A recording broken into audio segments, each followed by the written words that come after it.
Hello and welcome to episode 102 of Celtic Rumours TV, the Bawz and Bovril podcast with your host Mark and myself Paul. Join us tonight. Hopefully we have Terence, Ter6611 from our phone page, the podcast, www.celticrumours.co.uk. You can also check out all the links to the podcast in the description below. On tonight's show, we will look at match reaction of yesterday's 4-3 victory away at the Hearts at Tynecastle. We will talk about the introduction of VAR to Scottish football in yesterday's game, and we looked ahead to the Champions League group game against Shakhtar the next on Tuesday. Of course, anything you guys in the live chat or you wish to come on, please let us know, and Mark will put a link in the live chat if you wish to come on to discuss your topic. Firstly, I hand off to Mark for a few shout outs. Thanks very much, Paul. A few quick shout-outs to some of the boys for the forum. Glasgow Green, old Tim Alloy, Richie and his family.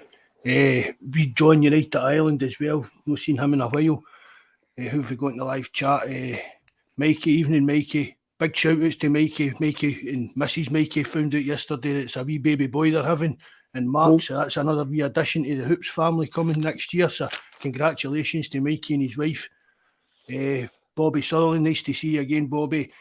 Brian as usual's in there. Mappy's a new guy. Thanks for coming in, Mappy. I don't think I've seen you before, but thanks very much for joining us.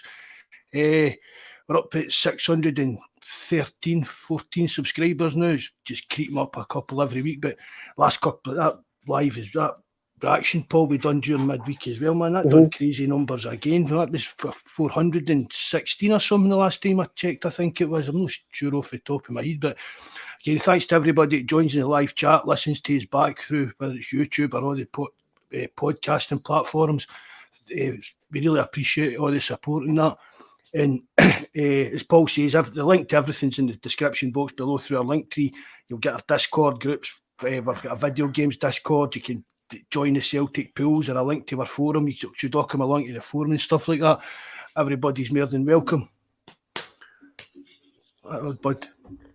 So yesterday's game, Hearts 3, Celtic 4. A game ruled, I think it was ruled by Nick Walsh and McLean in the VAR studio. Controversial decisions going against Celtic yesterday at Tynecastle. Tynecastle is always a tough place to go at any time for any team in Scottish football. For me, yesterday, Celtic were up against the Hearts players, fans, Walsh, McLean in the VAR.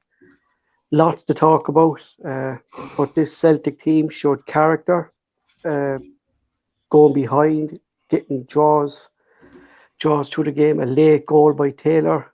Forrest opened the score, then it was Gina, then it was Mita. Taylor scoring the last one to score 3 points.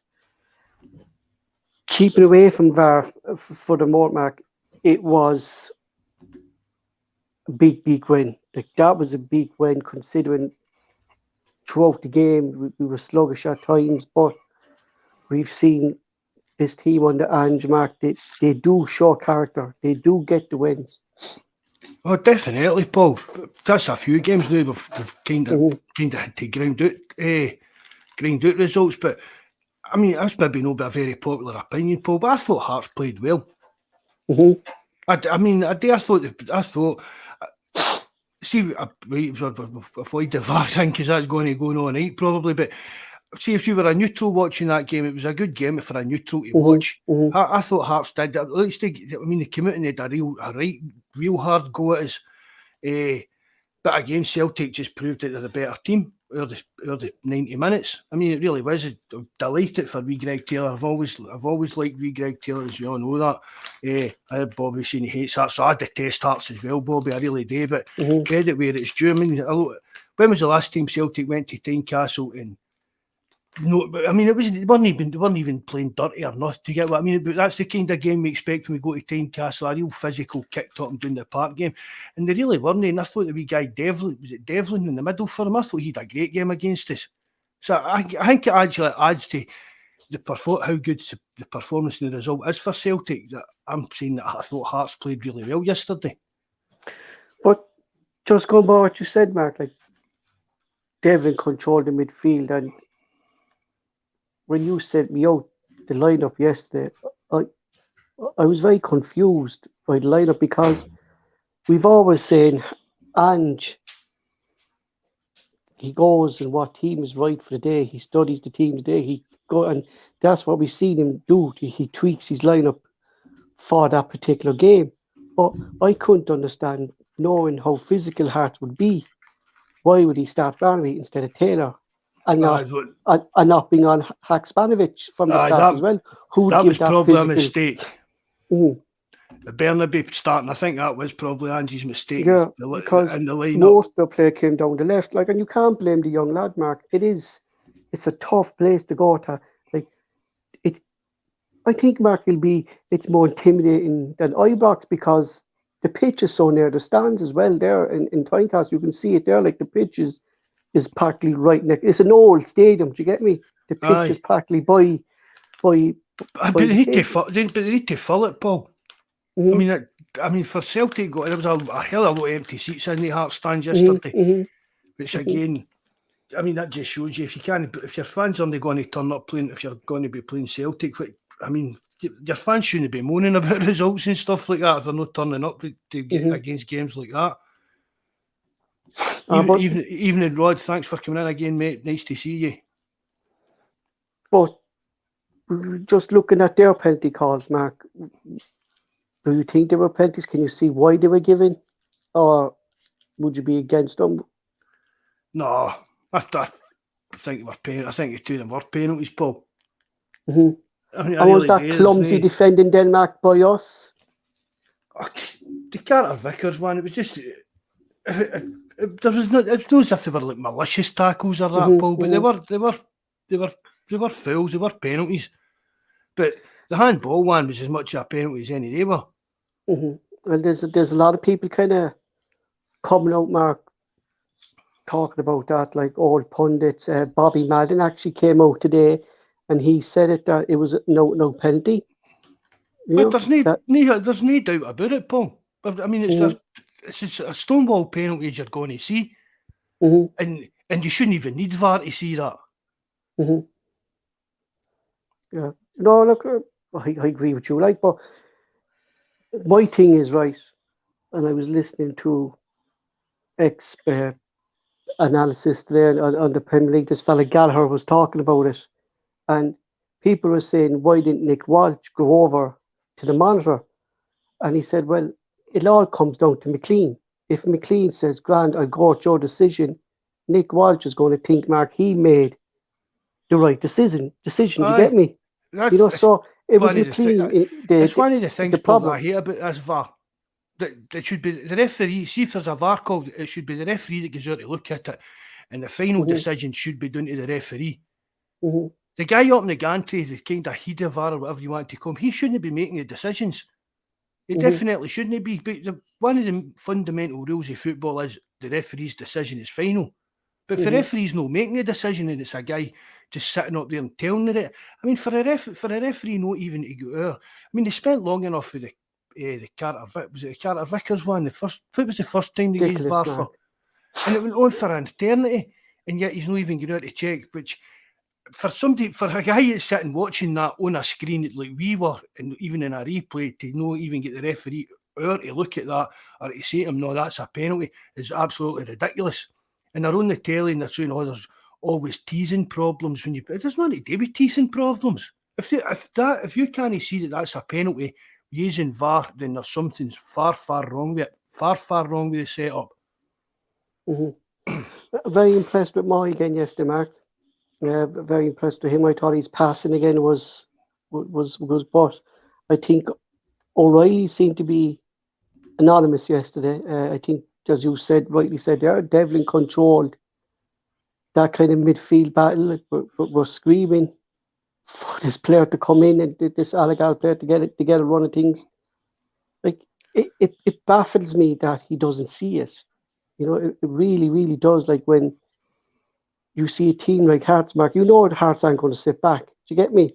They're not going to sit back. It's grand showing O'Reilly in there if we're going to have 11 men behind the ball. You know what I mean? You don't need a defensive midfielder. But when you see them controlling that midfield again yesterday,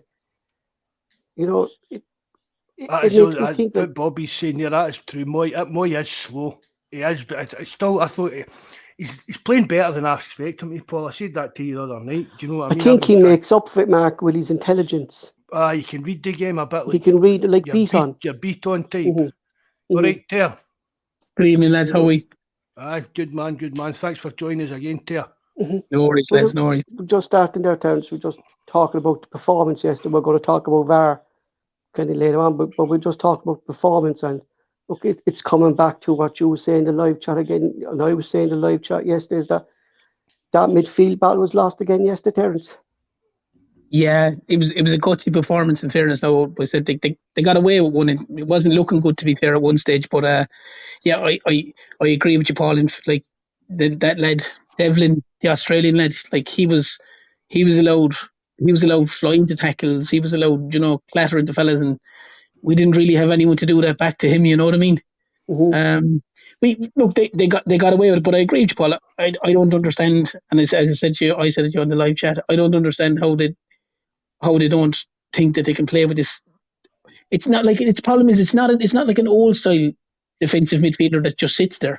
The modern one is going to is it the Man United fella, the fella from Real Madrid, Casemiro or whatever? Like they move forward. To make that tackle, Terence. Casemiro, they move forward. Mark, as you said, they move forward. They're involved in the play, but it's just I don't know. They just seem to think that Postecoglou just thinks he doesn't need it, because to bring a fella like O'Reilly, who's a really quality player, into basically who was originally the number 10 role, and say, okay, now you're going to go back into the number 6 role. I don't know. I mean, if you were, as I heard you just mention in there, Paul, if you were like Abigard or any of these other boys, like you'll be saying to yourself, I may as well head away in January. You're not going to get. Mm-hmm. You're not getting. If you can't get a game. If you can't get a game if they're playing a fella in your position who isn't that position, then what chance do you have? Like, Evening, Joseph. Thanks for coming in tonight again, bud. Nice to see you. Just what Joseph was saying there, Mark. He thought a lot of the team had kind of lost their ball control yesterday. We want as crisp as. So then, Mark, I'm going then. Can you be as crisp against Hearts? Because you know you're going to be getting a tough game. Can you play that fluent football against a team like that? Is these the type of matches that maybe we have to dig deep, we have to grind out the result? But to concede 3 goals, like I know 2 of them were penalties, but we were lucky in the end, like to get away with that win. I wouldn't say lucky. I wouldn't go that far. We earned it, Paul. Do you know what I mean? So I know that's what I'm saying. Lucky to get that goal in the end. Like it could have went either way, Mark. Do you get me? It was a bit of a strange game. It really was. I don't know how it's going to pan out in Scottish football this season. But the funny thing about it, though, Paul, is like most times when Celtic play against some of these teams, the lesser sides, there's always a complaint, for argument's sake, Livingston, and that the pitch isn't watered, that it isn't slick enough. It was raining before the game, so the ball was zipping off the surface. Mm-hmm. In some cases, it was Celtic's players' lack of quality in the sense that their touch was very poor. That there was, the good players, if you look, for argument's sake, O'Reilly, Hatate in particular, their touches are unbelievable. Their first touch is rarely a poor touch, whereas the Argentinian lad had a nightmare at fullback. He did, and obviously they changed him for Taylor. Now he's a fine player, but he just had one of those days. But you could see that it was a mistake anyway, Terence, to put him into a game like that. I was just saying to Mark there before you came on, like that. It didn't look like a game for him. It was more of a game for Taylor. That would get stuck in, like. Yeah, but in fairness to the lad, he hasn't done an awful lot wrong so far. Okay, He didn't have the greatest game in the world yesterday, but I suppose the manager has to look and say, like if put it like this, Paul, if he would he be good enough to come into the Champions League game next week against Shakhtar Donetsk if he had to, and the argument would have been probably up to before yesterday. You'd probably say, yeah, he's performed very, very well. So he just had one of those games, but as you said, Paul, Hearts is a very hard game. They were right in Celtic's face from the word go. They were flying in, and sometimes some players don't like when your players on your face, We the constantly touch isn't say as that good. about Like, this Celtic team. Yeah, we're constantly saying that about them. I agree totally with you. If a team is physical against Celtic, on the Ange, we're not at our best. We don't like players in our faces, and that's the truth about it, yeah, Terence, isn't it? yeah, and even yesterday, to be fair, Paul, even Carter Vickers didn't look himself yesterday. Mm-hmm. Jens to be fair, is only okay. He always puts the fear of God in me at times when he has the ball at his feet. Because I worry about him. And yeah, like yesterday, like as I said, like all the boys at the back, their first touch wasn't the greatest in the world when the ball came zipping towards them because the surface was wetted. And obviously, you could see it was heavy rain there beforehand. So and obviously Hearts went pressed as high as they could to kind of they know the way Celtic were going to play out from the back. So there's it's sometimes the quality of the player itself that's on show. The touch wasn't good enough, and they were putting themselves under a bit of pressure. You know what I mean? But Hearts it's a fantastic result because Hearts is a horrible place to go to play a game. Mm-hmm. Well, that's because you get in and you get the win and you get out of Dodge as quick as you can, isn't it? It's the same. Oh, yeah, it's 3 points. Aye, that's it. But as you said, I mean, historically, Tynecastle's a really, really tough place to go. And like that's one of the games that's always kind of when the fixture list comes out, you always get, that's a interest like that. And Patodi used it, well, maybe not as much now, but it's still it's not as tough as it used to be. But it's still going to be a tough game up at Aberdeen. But it's so that kind of result yesterday. That's the kind of results in that win you championships. Do you get what I mean? That's the difference between a draw and a win and stuff. I mean, we could easily have lost that yesterday as well. Oh, it's massive result when you consider they were playing first as well, and they've rarely played first. They've rarely played ahead of Rangers, so they had to get the points on the board, so to speak.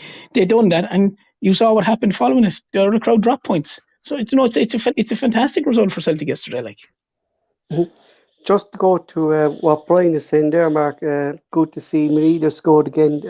We think he's getting back a bit of confidence. He seemed to enjoy that goal. His celebration seemed to be kind of enjoyed it, and Hayata came up and lifted him up. And if you watch it back, Paul, I think he was lucky it went in. It was nearly going out of the bar. Mm-hmm. But it was good. It's good to see him. Should have had an assist as well, Mark, with that miss for Moy. That was a shocker. Oh, that was that was ridiculous. That miss for Moy. That was really, really poor. Mm-hmm. I did a bit of digging today on Moy. So far this season, from the players that played over 300 minutes with Celtic, like that's most of like that's practically the first 11. He actually has the most assists this season per 90 minutes played. It's the most assists this season. And there we say he's yeah. He's the most assists. I don't have the exact figure, but he has the most assists. And I actually found it very strange for a player that we thought wasn't doing well this season. Well, he wasn't doing well for the last few weeks, though, Paul. Mm-hmm. Like, in fairness, as I said, I'm only critiquing the individual from what I had seen. And he didn't look a happy camper, and we had said that. Two, his finishing had been very poor, and two, his crossing had been very poor. Now, I was delighted to see him score yesterday, and I was delighted to see him score the finish against Hibs. And the funny thing about it is, Paul, the two finishes, the finish against Hibs and the finish yesterday, were two hard finishes, considering some of the ones he's missed. Yeah, exactly. Exactly. They were two brilliant finishes. And the one thing it was nice to see yesterday when he did score is that he had a smile on his face. Yeah, he the looked celebration. Happy. Yeah. And he went into the fans. It was something that I hadn't seen from the guy in a couple of weeks. He looked like he didn't want to be there, and I had said that. And as I said, I'm only critiquing the individual on the performance. I don't have anything personal against Maeda or any of the Celtic players. Terence, you take the good with the bad, and that's what we always say about on this podcast. I mean, it's time to praise the team. It's time to not praise the team. And if a player's not playing well, Mark, you call it out. But one thing I will say about him, Mark, is that about me that he does get into positions. He does get into box. Do you know what I mean? But now we see him get into his position and is scoring. So hopefully it's on ones and upwards, because I was looking at Barnaby yesterday. Like, if he did not have Mead in front of him, Mark, that left side of that thing was a free for all yesterday. I watched it constantly. That Mead was constantly going back to help out the lad. And it's not that, as Terence said, it was like he just had a bad game. It's nothing to do with you. He's a young lad, like, but it's a tough place, Mark, for any young lad to go play in Tynecastle. But I can actually see why Ange puts him in there because of that tracking back. I mean, he does necessarily need to do it when Taylor's there. But yesterday, Mark, I think we were very lucky he was on the pitch yesterday. I mean, there's never been any doubt about his effort and his work rate and stuff like that. I mean, he probably covers. Well, he must be one of the kind of that you call it top runners or something like that, covering the most area during games for Celtic, maybe. But it's just actually he needs to. It's just over the last few weeks and that, but it's just he needs to offer more. He needs to. It's just the overall product, Mark. That was all it was. I mean, for weeks there, Wisdane was running a bit. He wasn't actually producing much. Yeah, but I mean, when we were pressing, he was always there. Again, that's just down to his energy and his running. But even there was a time yesterday, Paul, I noticed, and he went fleeing down the left wing, and it reminded me, Paul, of the videos we watched him. But he stopped and cut back. And I said in the live chat, how come? What did he stop there for? Because he was away, and somebody said maybe there wasn't anybody in the box. But see the videos, Paul, we watched, he would take that on himself and go for goal himself. Yeah, I just don't know why. Why he didn't do it? Like, yeah, I'd just love to see him. Is it just Mark? Is it just a thing, Mark, that he's just getting his confidence back now, and maybe he still needs to believe in his own ability that he can do that. You get me? Maybe it is that, Paul. He's been doing for a wee while. He knows. Because you're right, like, Mark. That's what we performances haven't been up to scratch. We saw him on YouTube. Like, I mean, that's the type of run we saw him do. Like, and with his speed, Mark, he'd burn anyone on that Hearts team with that speed. Yeah. I just thought it was a bit weird. I'd have just thought, just at least go yourself and try something yourself. We know you can do it. We've seen you doing it. And again, another assist for Ralston again yesterday. No, it didn't go as an assist. Didn't it? No, it's not an assist to Ralston. Not. Fuck, why not? I was going to say that yesterday, but I kept that one to throwing you the night. It didn't go as an assist. Well, why didn't it? Hearts player, didn't it? It deflected up for Paul. It deflected up after Hearts player on the ground, and obviously lobbed over at Gordon, and obviously Boris was standing there. So. Yeah, but can you see my point then, though, in having Ralston in that team? Do you get me? The difference he brings. I know Juranovic when you've been in there to do that. Yeah, do you know what I mean?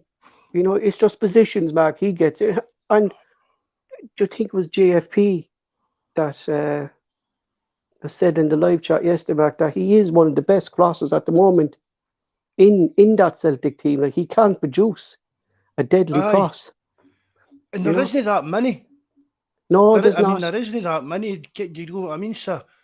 It's a big plus on his game, because he can put in like crosses for the byline. He can put in like if he's a bit further back in the pitch. I'd say he's probably the best crosser of the ball at the club, the new Paul. And James Forrest again back stepping up, you know, and getting he's Header too. Yeah. You know what I mean? He seems to be a player, Mark, that we call upon when needed, and James Forrest does deliver when needed at the moment with Celtic, don't he? Well, in the last couple of weeks, he's certainly having a wee kind of a renaissance period, isn't he? But if he keeps it up for him, I'll be delighted for him. If he keeps it up, I'll be delighted for Celtic. He even looks, like we said last week, not last week, just after the Hibs game, that to me he looks the most lean, Mark, I ever seen him at Celtic. He looks fitter than he ever did, you know. Aye, definitely. He seems to have kind of toned his body up a bit in that, Paul. He is looking a lot leaner and fitter. I'd even say he looked a wee bit faster as well.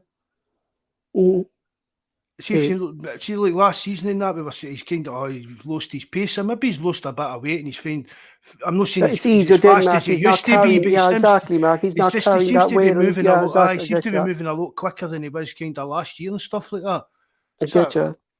I've never been his biggest fan, but I'm delighted for him the last couple of weeks, and if Ange is happy with him, we can't. It's just one of the things. He's putting up 4 goals in 2 games. Confidence is through the roof now. That's a big factor. He's confident, and if you're a confident player and you've got the plaudits, all of a sudden things that you mightn't have thought you could do 3 months ago, you can go, oh yeah, I can take on this fella, I can beat this man, I can score goals, I can get in the right position. All of a sudden you've 2 or 3 good weeks where you're banging in goals or doing assists or doing something. All of a sudden it's a confidence thing. Sure, anything in life is confidence, whether it's working or sport or whatever. If you're confident in what you're doing, all of a sudden you feel like, yeah, I can do that, I can score there, or I can get in that pass, or I can get down that line, or I can do whatever I have to do. Makes a massive difference. And obviously James Forrest, as Mark said, he's in a purple patch now, and he's happy, he's smiling, he's enjoying his football, he's confident. You can see Maeda after last week and this week, he obviously looks like he's getting the confidence back a bit more. So I mean, when you've got players like that, and it, it helps, and it helps the team, it helps the squad. It's great to see. Like, that's do you think maybe the fact that Cal McGregor's not in the team, maybe that's pushed Forrest a wee bit, maybe up further up the pecking order for that kind of experience, knowing the club can get him on the. Could be, Mark, because like if you look at it, like this is a young Celtic team. Do you know what I mean? Like a lot of these players haven't played. I know they played last season. A lot of players will have these experience, but you need an experienced head. Somebody that knows the game in Scotland, kind of thing, and stuff like that. Because I said, Kaiser, thanks for coming in, mate. Nice to see you, because I said, Mark, when he did sign that new contract at the start of last season, that Ange lost 2 big personalities at the dressing room, Tom Roderick and Beaton, who've been around the club for the best part of 30 years between them. Do you know what I mean? So they're 2 big presence you're going to miss. Like that was definitely one of the reasons he kept James Forrest around. Aye. Do you know what I mean? We know he's not going to play week in and week out. Like, and all of a sudden, Denmark, Cal McGregor gets injured, and we're seeing James Forrest kind of come into the team. So yeah, even like knowing that he's not going to be playing every week. I mean, Forrest knows that himself. He's not going to be playing every week, but for him to come in, and if he can come in when he's asked Paul and David, he's doing that. I've got no problem at all with James Forrest. I mean, see, they're saying he's looking fitter than he's done in a long time. He's scored 4 goals in 2 games. He's looking hungrier. He's beating men and getting into these positions in that again the way he did a few years back. So, Forrest's going to find a place in the squad. Then good luck to him. So it can only be good for Celtic as well. Just what you were saying there about the confidence thing, Terence. Like this win yesterday just breeds confidence into the Celtic team. I think it was a big win. It was a huge win, Paul. But Paul, winning breeds confidence. Full stop. It doesn't matter. It doesn't matter who you're beating. I mean, any of the top teams in the world, when they're consistently winning, it breeds confidence, and you in a sense you stand that 9-10 foot taller. You feel when you're going into a game you can win the game, every game. It doesn't matter who they're playing. And this Celtic team, you can see it, because as I said, they go 1 up, then they go 2-1 down, then they go up, then they go 3-all. Then they kept going. You knew when it was 3-all, the likelihood that wasn't going to be the end of the score. Not necessarily for Celtic, or you know what I mean. But you could say to yourself, you can't see this. You can't see there have been no more goals in the game, and they're a very, very confident side, and that comes from the manager, and you can see it through the whole team, and. It doesn't matter what players he changes, what players he brings in, what players he brings out. Players seem to have an awful lot of confidence to come in themselves and their teammates beside them. As you said, it could be Ralston, it could be Juranovic, it could be O'Reilly, it could be Atata, it could be Giacomakis, Kyogo. It could be even Seagrass when he comes in goals for the cup games. It doesn't matter who comes in. Everyone is very, very confident in what they're doing, because obviously the manager has instilled huge confidence in all the players. And he he portrays that across, and even the way he speaks, so he must be a great guy. Like remind me of a Martin O'Neill style fella. He strikes me as very much a man management, and he really is a guy to build up the players and builds them up and builds them up and builds them up and makes them believe, like, listen, you're actually the best player in this position in that league. You're the best player. No one's as good as you, and you deserve to be here. That's the kind of guy that Postecoglou kind of strikes, and then the players seem to go out and play with that attitude all the time, and it's great to see, Just what Terence was saying there, Mark, when he came on, it's not often we play before the Rangers, and we did yesterday, and it was up to Celtic to get that result, and with them drawing yesterday, for me, it made that result even bigger. Yeah, it made it even more important. Yeah. Aye.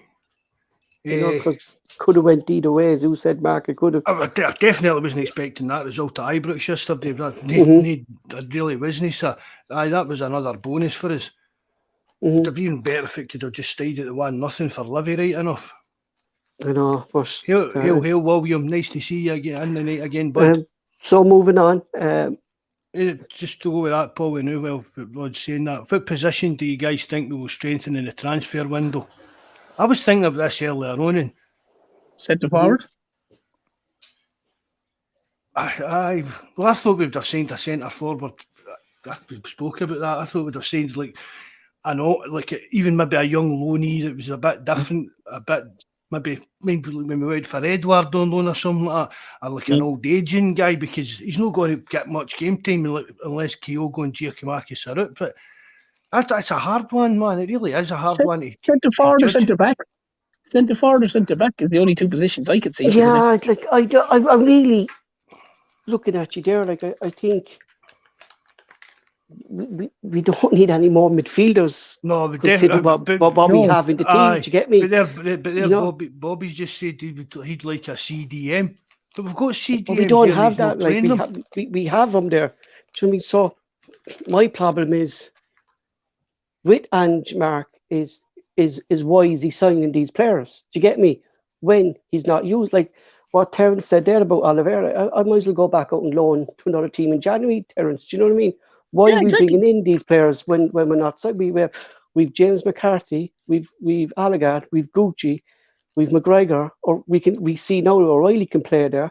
You've a young lad who's in one of the first team as well, and Bosman Law, who eventually I think will play that position. But you've young Scott Robertson as well, Paul. He played against Cluj 2 years ago, like. Sorry about the noise there now, lads. I just need to take off the knee strap. But why is he signing these players, Mark, if he's not playing them? Like, because I said, when Barry was on with us last season, I said, what's the point in signing Gucci when he's not even fucking starting? What's the point in signing James McCarthy when he's not even using them? I just don't think he wants that type of player. But then, Mark, why is he signing them? Aye.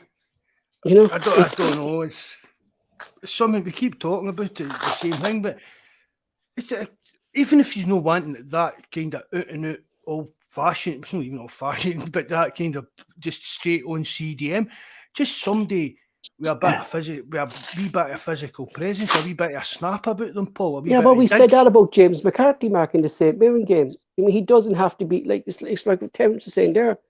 He doesn't have to sit back. We saw that with James McCarthy getting that goal.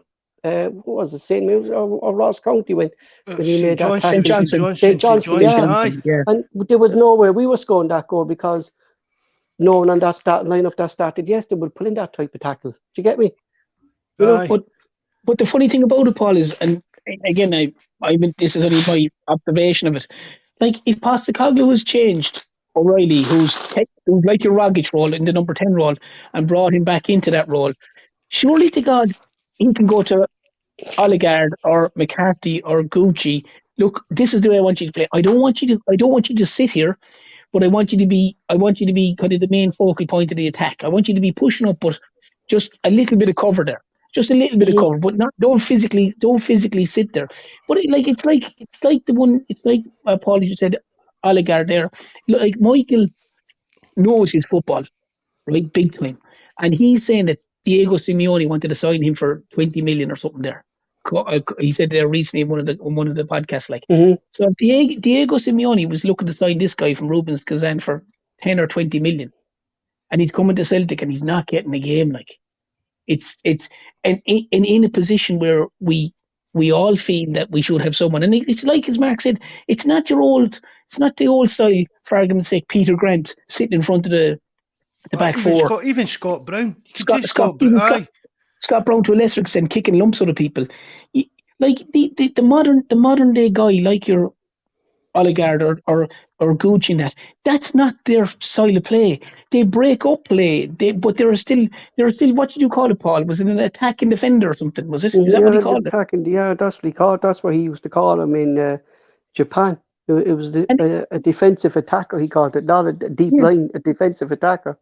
You know? Yeah, and that lad that you mentioned, the Japanese lad, he never signed him, but you thought he would sign him, and he was with Yokohama as well. You said that's exactly what he does, and Gucci does that kind of thing. So look, he obviously wants to play with your in a sense 2 number 8s and 1 number 10 in the old style football. He doesn't want a number 6 kind of style fella. You know, he just doesn't. He's obviously confident enough that if the inverted fullbacks go in, that they're in that position that they can fill in for that role if play breaks down. That's what he must think. I don't know, because he has abundance of talent of those guys, and he obviously doesn't feel he doesn't need to use them or want to use them, whether that's in Europe or in Scotland. If Kaiser's saying there he thinks it's a bit early, they don't want us to judge Abelgar too soon, just pigeonhole him into the beating box. But see that but I was reading an interview that Ange done the other day, and he was talking about how players, it takes time for them to come in and settle into the team. I don't know whether it's something like that. Do you get what I mean? I mean, look how these guys.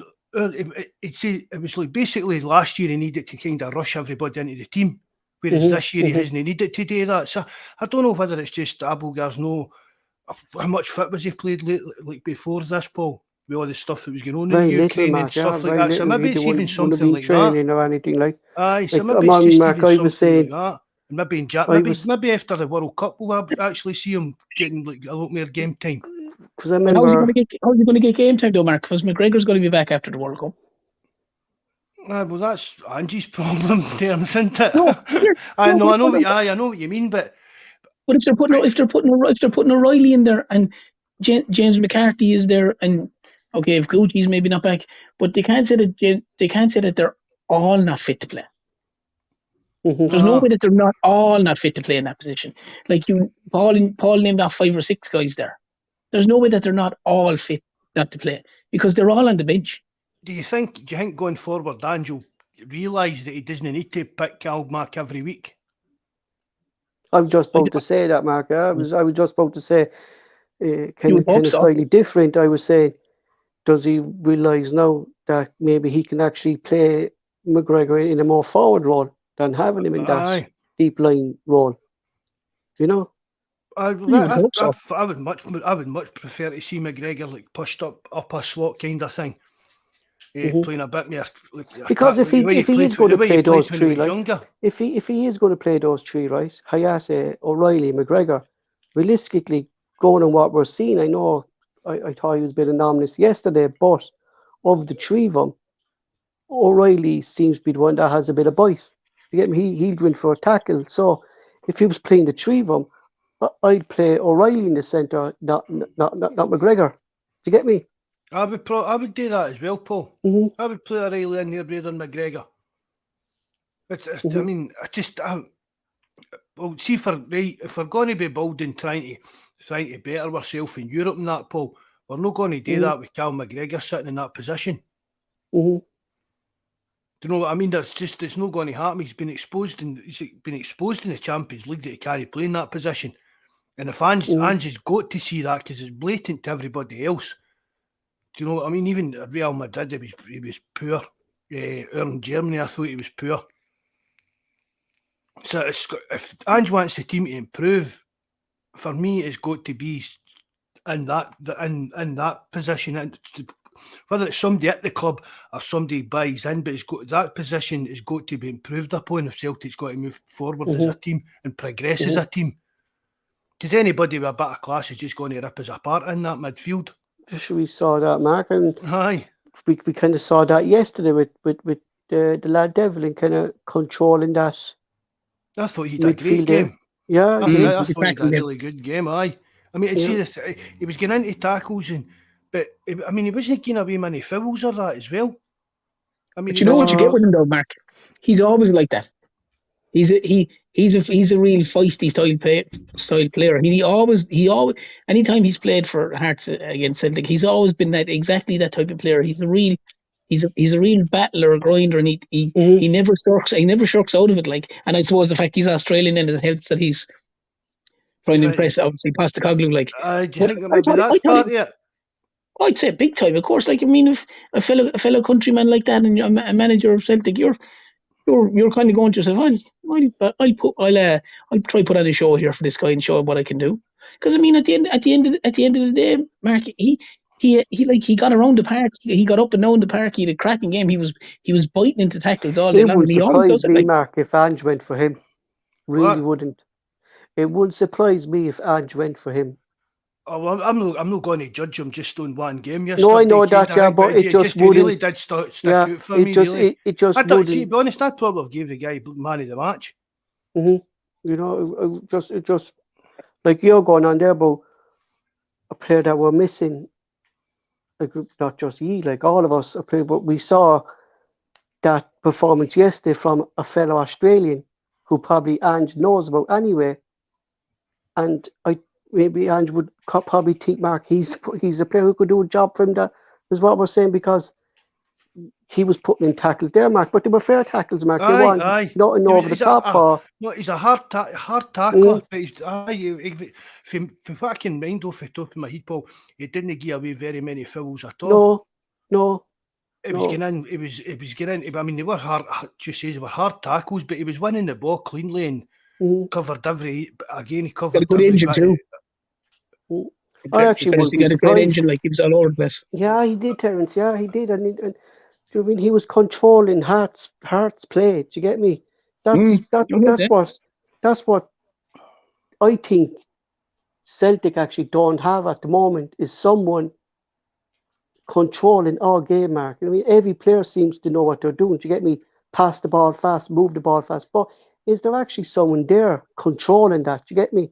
Controlling our tempo, controlling how fast we move the ball, or when we need to slow it down. There's no one there really, Mark, that does that for Celtic. Well, you know, and when the day Paul's kind of phone to Carter Vickers and that today, isn't it? Yeah, he kind of comes up to the midfield, he kind of comes up to the midfield and kind of does that. But you don't want your centre backs doing that, Mark. You know what I mean? Like, there's chance then that Vickers is going to get caught out and we're left wide open, and we saw that numerous of times with this Celtic defence. If we lose possession too much up the field, we're out of position. Like, so, I won't be surprised if Ange went for him. I really would. I know it wouldn't surprise me just for the Australian connection. Look, we saw with Moy. You know, that was all down to Ange knowing him, Mark, and his connections with Australia and the international team. I mean, it really won't surprise me. You know? Well, especially Paul, if he doesn't consider any of the boys that he is there already can do the job for him. Exactly, Terence. Exactly. You know, it really is like. But like if we did sign, I say a sixth player who could play in that position. You know, if you're James McCarthy or if your other lads are going, what am I doing here? Like, do you know what I mean? Aye, you've got to. If you're sitting, question why do you get what I mean? I was surprised McCarthy was still here, to be honest, but I think that's more to do with like even his personal kind of life and that. I think it was too late in the transfer as well, Mark, wasn't it? He was going to Sunderland, looked like a done deal. Aye. And then Neil kind of got the sack there, didn't he? Aye. You know, so, and then it was kind of too late then, like, to get any deal done. I think it was the Sunderland thing was that he could commute. Do you know what I mean? It wasn't too far away. It was kind of near to him, Mark. Yeah, it was near. His wife was near for up in roots again. I think his family settled in Glasgow again, so I think that maybe played a part in it. Plus, as well, he falls into the homegrown stuff for Europe, Paul. So I don't think Celtic would have stood in his way if he wanted to leave, but it's a bit of a weird one. I think if that Neil hadn't been sacked, he would have ended up there. I really do. Definitely, yeah, because Mark, that looked like a kind of when we were looking into that, like throughout the summer, like there was always kind of that rumour that Sunderland were always kind of in for him. You know what I mean? And Aye. didn't happen. We still didn't really answer that question. Like, what department would you like? Is it a centre back or is it a striker? Or? Centre back and centre forward. In fact, do you think we need a centre back? If Starfelt is out for long term, you've got Vickers and you've got Jens and you've got Welsh. So you've only got 3 centre backs at the minute. Okay, someone might say you could stick Abelgard maybe back there, or I don't know, Bosman Law or someone like that. But you've only really got 3 centre backs at the minute, if depending on how long Starfelt is out for. So realistically, if he's still out come Christmas time, they're going to need to get another one in for cover. Is he going to miss the World Cup as well? I imagine if he's not fit, they said he's weeks away, so I assume he's not going to go to the World Cup. Because Pastor Calgary said he was weeks away from coming back himself. He said obviously he mentioned Cal Mack and. Yes, we can count him up to Christmas. So terms really, like, do you know what I mean? But that's what I'm saying. I agree with the transfer, they'll have to get a fella like. I know Jens kind of played well the last, but he still does give me the fair markers. What Terence was saying there, like he's there's still that kind of Julian effect there. Do you know what I mean? Like that was a silly tackle I think he gave away yesterday, knowing that VAR was in that game. I thought it was a silly tackle by him. Do you know? If Stevie Wonder was doing VAR yesterday, you'd have given that as a penalty. It was a silly tackle, Terence. Do you know what I mean? It was a silly tackle, knowing that VAR was there. Like, do you know what I mean? Even if VAR wasn't there, was a penalty. But Paul, take away the tackle. Watch the build up to the penalty. Like he gets the ball out, and I don't know why he makes a shocker of a pass out, and then it's from the shocker of the pass that it goes into that 2 or 3 phases later. It's the pass through, and he just cleavers you, man, Devlin out of it. Like it's a stonewall penalty. Like to be fair, I know you're going to talk about the 2 penalties there. I think we are going to move on to it. I must say, like watching the Premier League, and I know it's bad down there, but that was the worst performance I saw from Bar yesterday. I mean, you're looking at from Nick Walsh blowing up early for the Ralston goal, which he should have not done. You've a Bawz offside. You've Smith's handball. Mark, I don't know, is it like people are saying it's blatant cheating, but I just think they don't have a clue. They really don't have a clue. The rules of the game on the VAR is you don't blow up the rule of play. You let the play go, and then VAR will intervene. And VAR couldn't intervene for Ralston's goal because Whistle was blown before the ball. Yeah. It's ridiculous, Mark. For the very first quality VAR yesterday, I was on the live chat. This is going to be a complete farce. I've said it for weeks before it came in, and I was talking to Mikey earlier on about it, and it's the handball one for me. Mark, he bends down, and his hand is out. It's ridiculous that I even needed to go to VAR, Paul, to be honest. Do you get what I mean? Nick Walsh is in a good position to see that. Aye. I mean, and then if that's meant to up to the gantry to VAR, and he's not seen that, and no even, I mean, that's nonsense as well that VAR's telling the referee to come out and look at screens. If there's a decision being made, the ref should be looking at that screen about it. That's what VAR was brought in today. The referee should go out to the monitor to look at stuff that the people up in the gallery kind of flag up to them and stuff like that. I mean, that referee yesterday, I mean, what was all standing there holding his, do you get what I mean? See, with his horn up, but holding his earpiece in his ear. He didn't. Why did he need to hold his earpiece in his ear like it's look at me and that kind of thing? It's just, I thought he was making it it's the referee and VAR show. Do you get what I mean? Yeah. It was always look at us, and did it really start to annoy me the way you kept just like holding this thing in his ear? I mean, he's hearing things all through that game. He doesn't need to run holding that in his ear. So why is he standing like a wee fanny in the middle of the pitch doing it? Do you get what I mean? What I was surprised by yesterday as well was why weren't we shown the replays replays. what VAR was Yeah. seeing? Aye, I know. You know, Because would it made no Terence, sense, go on. Paul. Sorry, no, it made no sense. The only one that they showed a load of times was Sharkland's one, yeah. was the Carter Vickers one, the first penalty. And in fairness, it was a penalty, right? He got it wrong. It was a penalty. But the problem is, and I have the exact same thing with Mark, the exact same thing. If there's a decision, whether it's the handball, which is farcical because they had the decision done in about 2 seconds. But however, if that's a question, the referee should be straight over to the monitor and look at it. This idea is standing in the middle of the field, because if that's the case, then basically he's not making any decision on the pitch. It's the guy in the box who's making the decision. Exactly. Aye, It's like we've seen this Hannah McLean mark give the away. basic rule of the game is, their guys are saying it as well, the referee's decision's final. That's a basic rule of football. So if it's a guy up in this VR room telling him, no, that's not a penalty, that's not the referee's decision.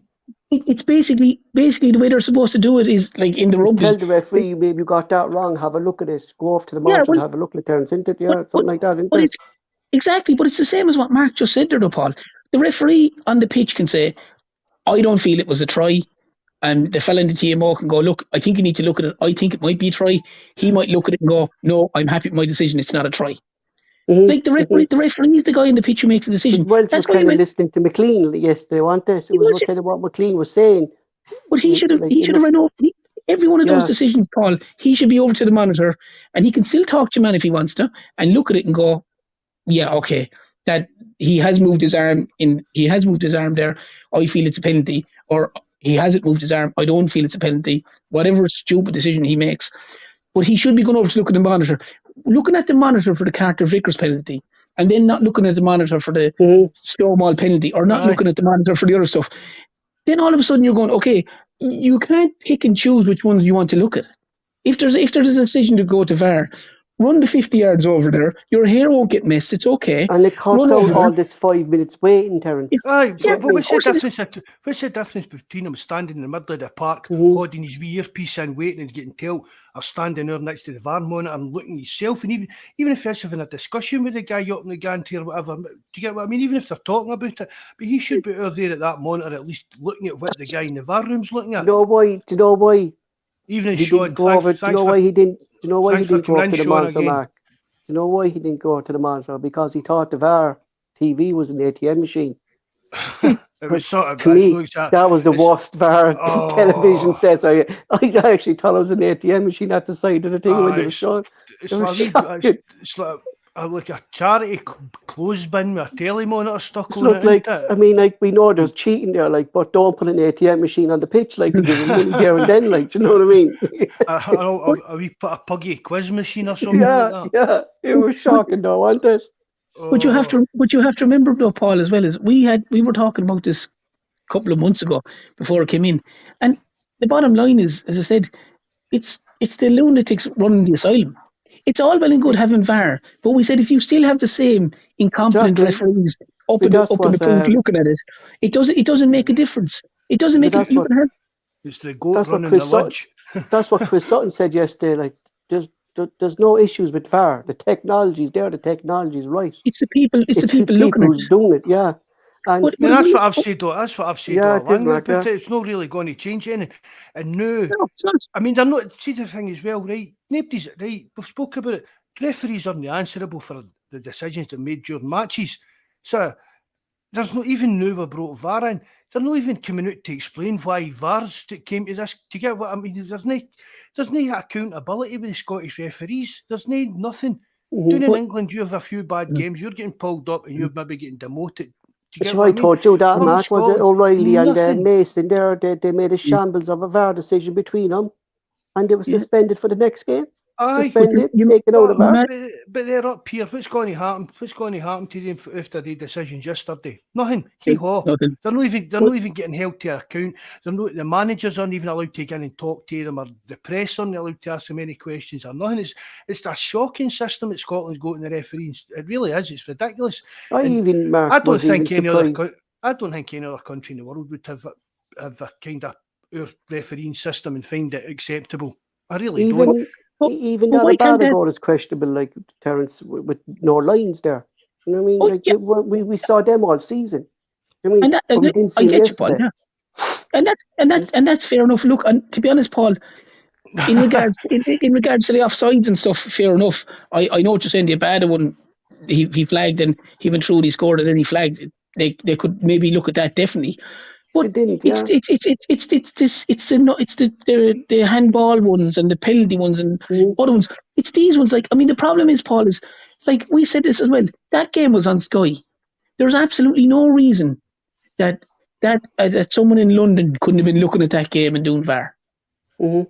Someone Exactly, Terence. They don't need to be in Scotland. You get me? Someone who's completely impartial, has nothing to do with any side. They could have been looking at that, and they could have been doing the Man United or whatever Man United game yesterday, and they could have been doing the Celtic game. They could have been doing the Celtic game first, and then they could have been doing the United game for argument's sake. They could have been doing VAR in both of those. But why not see the baldy-headed ref? Dermot Gallagher, is that the baldy-headed ref? English? Yeah. Why not put him in charge yet? Why not get offer retired referees for England or whatever the kind of job to do this? But that's the what Premier League did, man, Mark Halsey or something. Is that his name? Mark Halsey, is that the right word? Aye. He said he could not believe the decision yesterday.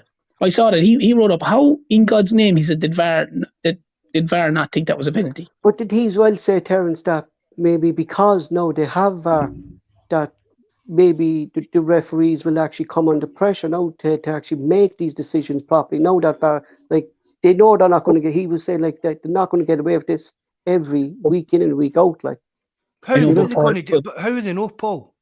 It's true, Maxie. That's the other side of it. Then, like, no, right. I'm not going to watch us. No, but going to watch us, then, Mark. If they're not being questioned about it, they will get away with it. It's the Scottish FA. And if you have, what did you say? Hugh Dallas is in charge. What is it? I'm sure it's Hugh Dallas. Exactly. No, is it still Hugh Dallas? It was Hugh Dallas. It was, yeah, for ages anyway. But Paul, any adjudicator or whatever way, because obviously most referees at that level are assessed. Surely the adjudicator should be looking, so meeting your man after the game, Nick Walsh and your man McLean, and going, lads, in all seriousness now, can you explain to me how you didn't think that was a penalty? Can you please explain to me how you think it wasn't a penalty? That's the problem. Like, that's the problem. Do you know what I mean? Because if, like, as I said, the Carter Vickers one, you go, first of all, you think, oh, I'm not sure. When you see it, you go, yeah, it's a penalty. The ends one, yeah, it's a penalty. The goal, Shanklin's one, I thought, God, is that offside? And when you see it, you go, no, it's a goal. So you're going, fair enough, that worked. But the Hearts one, and you're going, he moves his arm and then hides it behind his back like he's under 10s. And within 5 seconds, he blatant admitted to it like that. Yeah. That he handballed it like. I've got absolutely no complaints whatsoever with the Hearts penalty or that yesterday. No, they were penalties, Mark. I mean, I'm not saying that VAR was right. What we're saying is why did right? We're talking back to the handball and the fact that the referee never even went out to look at the monitor. Yeah, but it took 2 seconds to make the decision. Like he went to his ear, and you could see. Obviously, your man looked at it, and he said, "Oh, that's going to VAR." It was literally 5 seconds, and they were like, "No, play on." I was going because what we see down south, Terence, is we say if the referee, like Nick Walsh there, he kind of waved it away, and what we see down south is VAR would have a look at it, and then they'll go, right, you would need to come over and have a look at the monitor there. I think you got that wrong. But that was the problem. That's not happening. But that was the problem. He looked at it, and literally 5 seconds later, you could see Nick Walsh his hand to his ear, and then he's waving his hands. Obviously, your man had said, "No, it's no penalty. Play away." And the question is, like, what were you looking at? Like, we seen this fella McLean, Mark, wave away kind of this same penalty against Celtic against Ross County. This kind of exact same one. So is it him as well? What he interprets handball? Do you get me? It's a lunatic running the asylum, yeah, but that's what I'm saying. Like, handball is if your hand is in an unnatural position, his hand was partly touching the fucking halfway line. The player knew himself, because the next thing he's pulled his hand back and stuck it away into his back as if it's been there all the time. Yeah. You can see his reaction, sure. His reaction told you everything you needed to see. Like.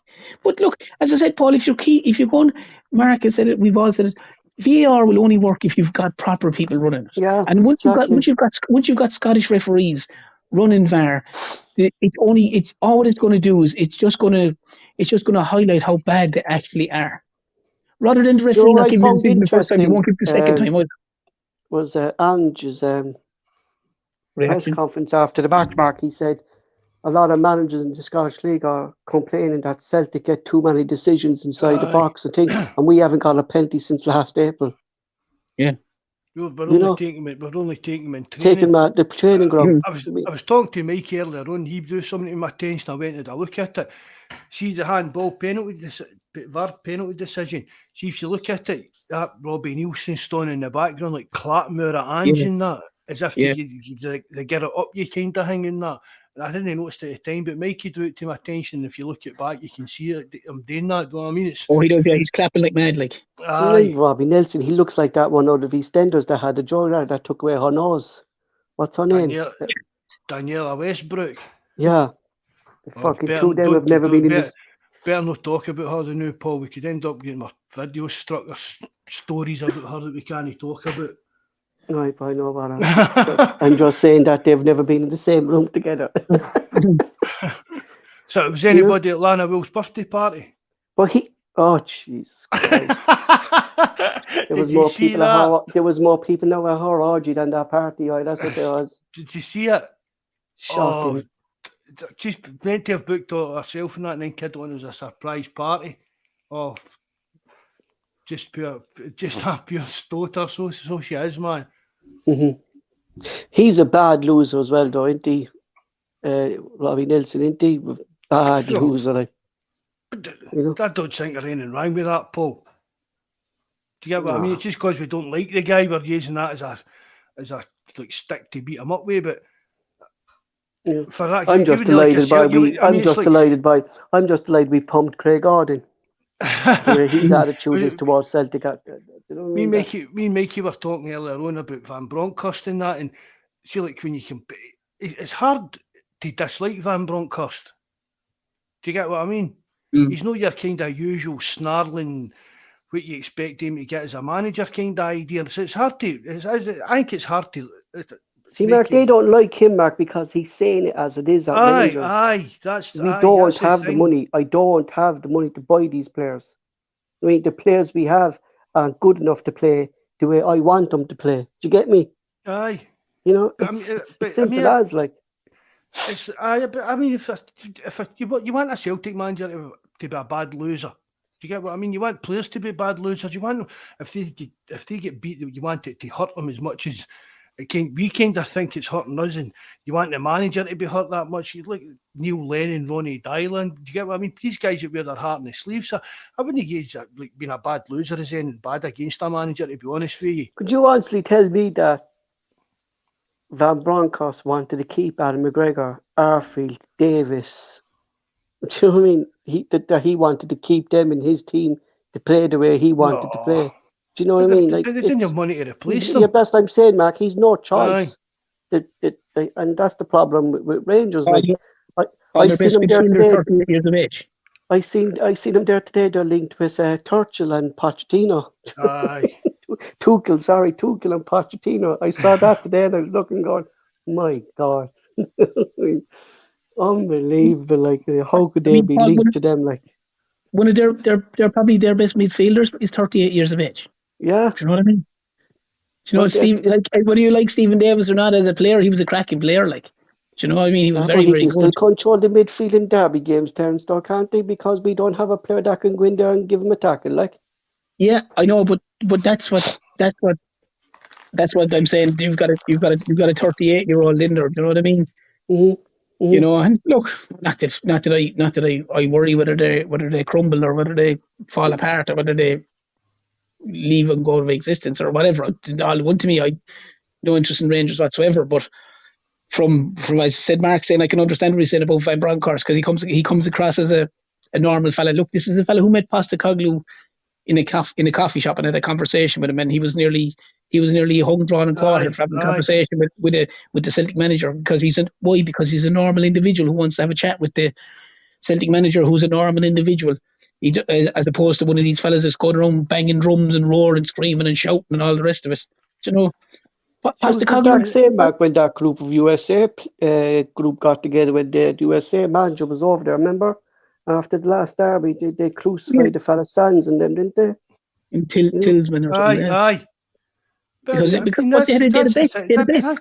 That's what. But I mean, people there's even still like Celtic supporters that sometimes you want to say to them, look, mate, it's like 2022. Do you get what I mean? It's like you need to kind of look outside the box, and if you want Celtic to be just like the big club that we all want them to be, and be, I'm not saying competing in Europe, but respected in Europe, because I think that's about probably the best we can kind of hope to aim for in the like financial market. But I mean, going back to even the way the press and that treated Ange when he came in and stuff like that, some of the press headlines and stuff like that, and yet you pick up, if you're daft enough to buy papers, but even online and that, and you pick this up. According to the press, everything, this is just a wee blip out at Ibrox, everything will be all right and that.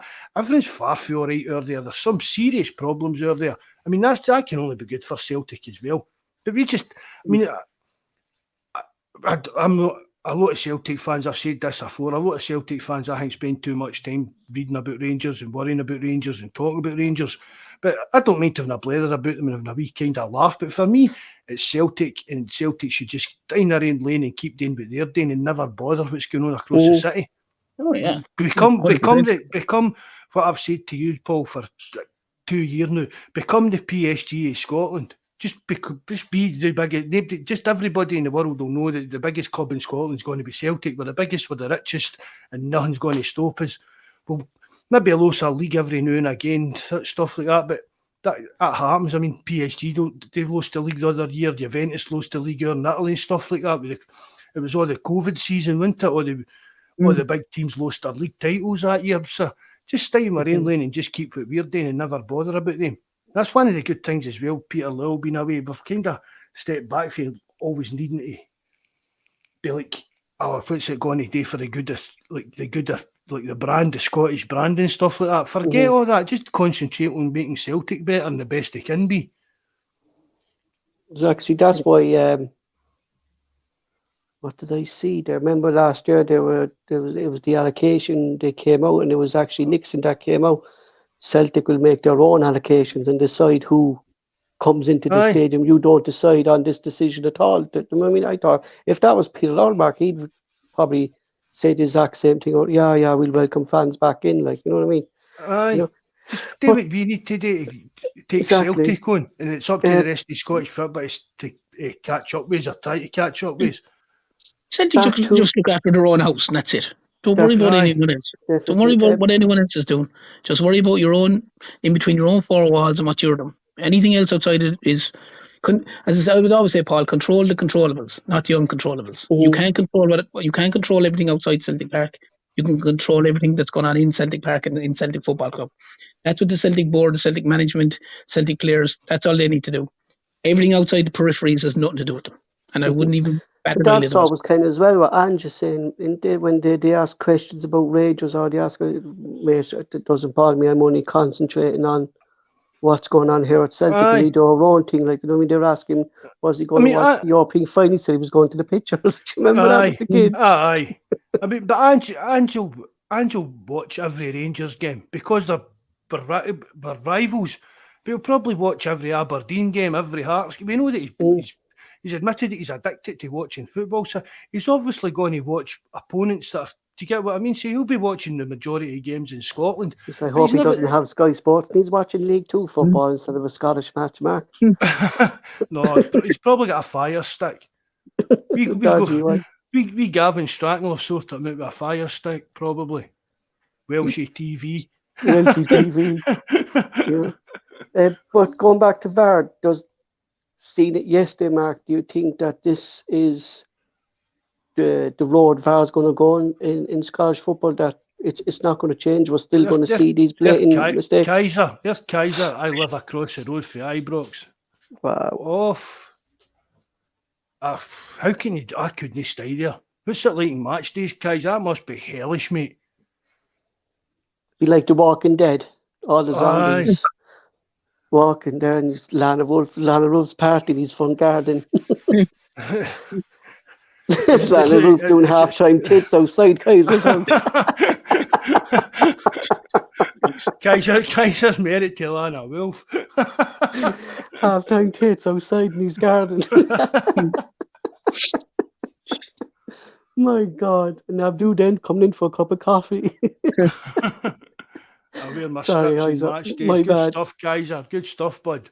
Dead right. Do you think it'll change, Mark, or do you think that I said to you during the week there when we did the during the week podcast that we'll actually see the way VAR will go in Scotland after this Hearts game? Because I actually thought it was a good game to judge VAR because we know the way Hearts will play, but I didn't expect it to be like this. I thought we'd be judging VAR on tackles, not blatant stupid decisions. Do you get me? You know? But Paul, VAR's not do you think anything will change? VAR's not there to pick up on dodgy tackles and stuff like that. That's not what VAR's there for. There's only certain things that VAR can... Dangerous play. It comes into dangerous play. Obviously if it's like a potential red card, but just even... Yeah, that's what I'm saying. Like, that's what I thought we were talking about VAR. There was people on the forum that I think they thought that every actual decision in the game was going to end up going to VAR and stuff like that.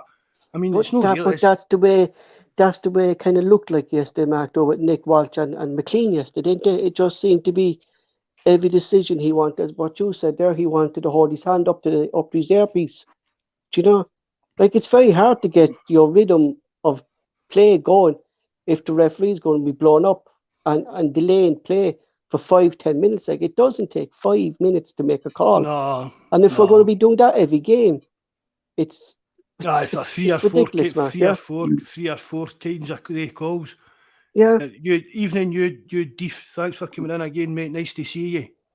Well, they just need to do, Paul. They probably need to look at it after this weekend and go to the referee. Okay, look, if you've made a call, if there's a call going to VAR, I need whatever referee it is. I need you to go straight to the monitor.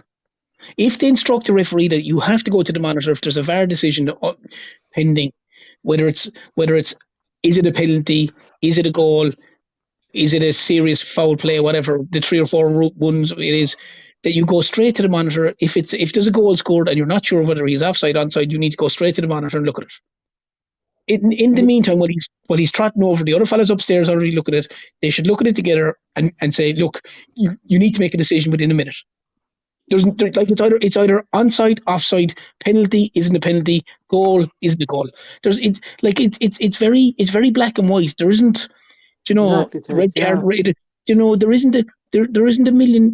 I think there's only 4 things that they can look at, to my knowledge. I think there's only 4 things. As I said, serious foul play, goals, penalties, offside. Yeah, those kind of things, and look at them. And basically, they should be able to look at it because you can judge in 3 or 4 different angles and go, yeah, that's a penalty. He's moved his arm. No, or looking at that, no, he's actually offside. So goal's disallowed, free out. Or no, he's onside. That's a goal. If you look at the Shanklin second goal, as I thought, I was going, God, that looks offside. And as soon as they put the line across, you go, no, he's onside. Mm-hmm. And it was as quick as that. So there's no reason for them to do it. But what I would be saying is they should be instructing the referee, if there's a VAR decision, you need to go straight to the monitor. You need to go straight to the monitor, not stand in the middle of the field, playing pocket ball or whatever you're doing. Just go straight to the freaking monitor, look at the monitor, and have a discussion with the guy upstairs. And between the two of you, come to a decision within 1 minute. And that should be it. There shouldn't have to be 5 and 6, 7 minutes. Otherwise, as someone put up in the forum yesterday, I thought it was quite funny. He says, if this VAR keeps going, we'll have to have all kickoffs at 12 o'clock to get in before the light. And he's right. I know, yeah. I know what I mean? Because yesterday there was about 7 minutes injury time. In Ibrox, there was 7 minutes injury time. And it's obviously going because they're taking so long to make a decision in VAR. And the other easy way to do it, Paul, is very, very simple. If there's a decision with VAR, stop the clock. Stop the clock. Stop the match clock. Go over, make your decision. When you come back and go, okay, it's a goal or it's a penalty, then the clock goes back on. They do that in rugby. If there's a decision like that, time off. and they stop the clock. If they're talking for 3 minutes, talking shite, that's their own business. But it's not See, adding on that's to what the I end of the think, game. Terence, should be introduced into football with the technology that's there now. You should be it's to easy hear the to stop the clock. conversation between the VAR official and the referee. Like you hear in rugby, Terence, and the decisions explained here in detail why they're giving it or why they're not giving it. Do you get me? You know, But as I I know said, Paul, But everyone's accountable rugby then fans for it. don't make much noise, do they? You know, you wouldn't. But the thing about it, Mark, is if you look at the decision, regardless of the sport, if you look at it, whether it's a try or, for argument's sake, yesterday, is that a penalty? Look, is there any reason that I can't award a penalty? I don't think it's a penalty. For argument's sake, Nick Walsh says, I don't think it's a penalty. I don't think he moved his arm. Is there any reason that it's not a penalty? And the guy in the TMO was both there looking at it, and Nick Walsh looks at it as well. And the man goes, look, I think your man's leaving his arm there. I think it's a penalty. And your man goes, well, Nick Walsh goes, well, I think he just moved his body and it happened to hit him. As far as I'm concerned, I'm happy that it's not a penalty. Then you can move on. at least you're hearing, exactly, Terence. At least you're hearing the conversation why they didn't give it. But that's what I was meaning there. Do you hear it in the ground, or do you hear it sitting watching it in the telly? Well, normally rugby. Well, if you have the ear things, let's say the ear things, you wouldn't hear it over the microphone, but you'd see it on the big screen. You'd see it on the big screen in the rugby matches. That's what I mean when I said rugby fans are quiet. I thought they actually played it. No, but you'll hear it on the live TV then, Mark. At least then, Mark. If people are actually hearing it, Mark, on live TV, then they're accountable for that position. Do you get me?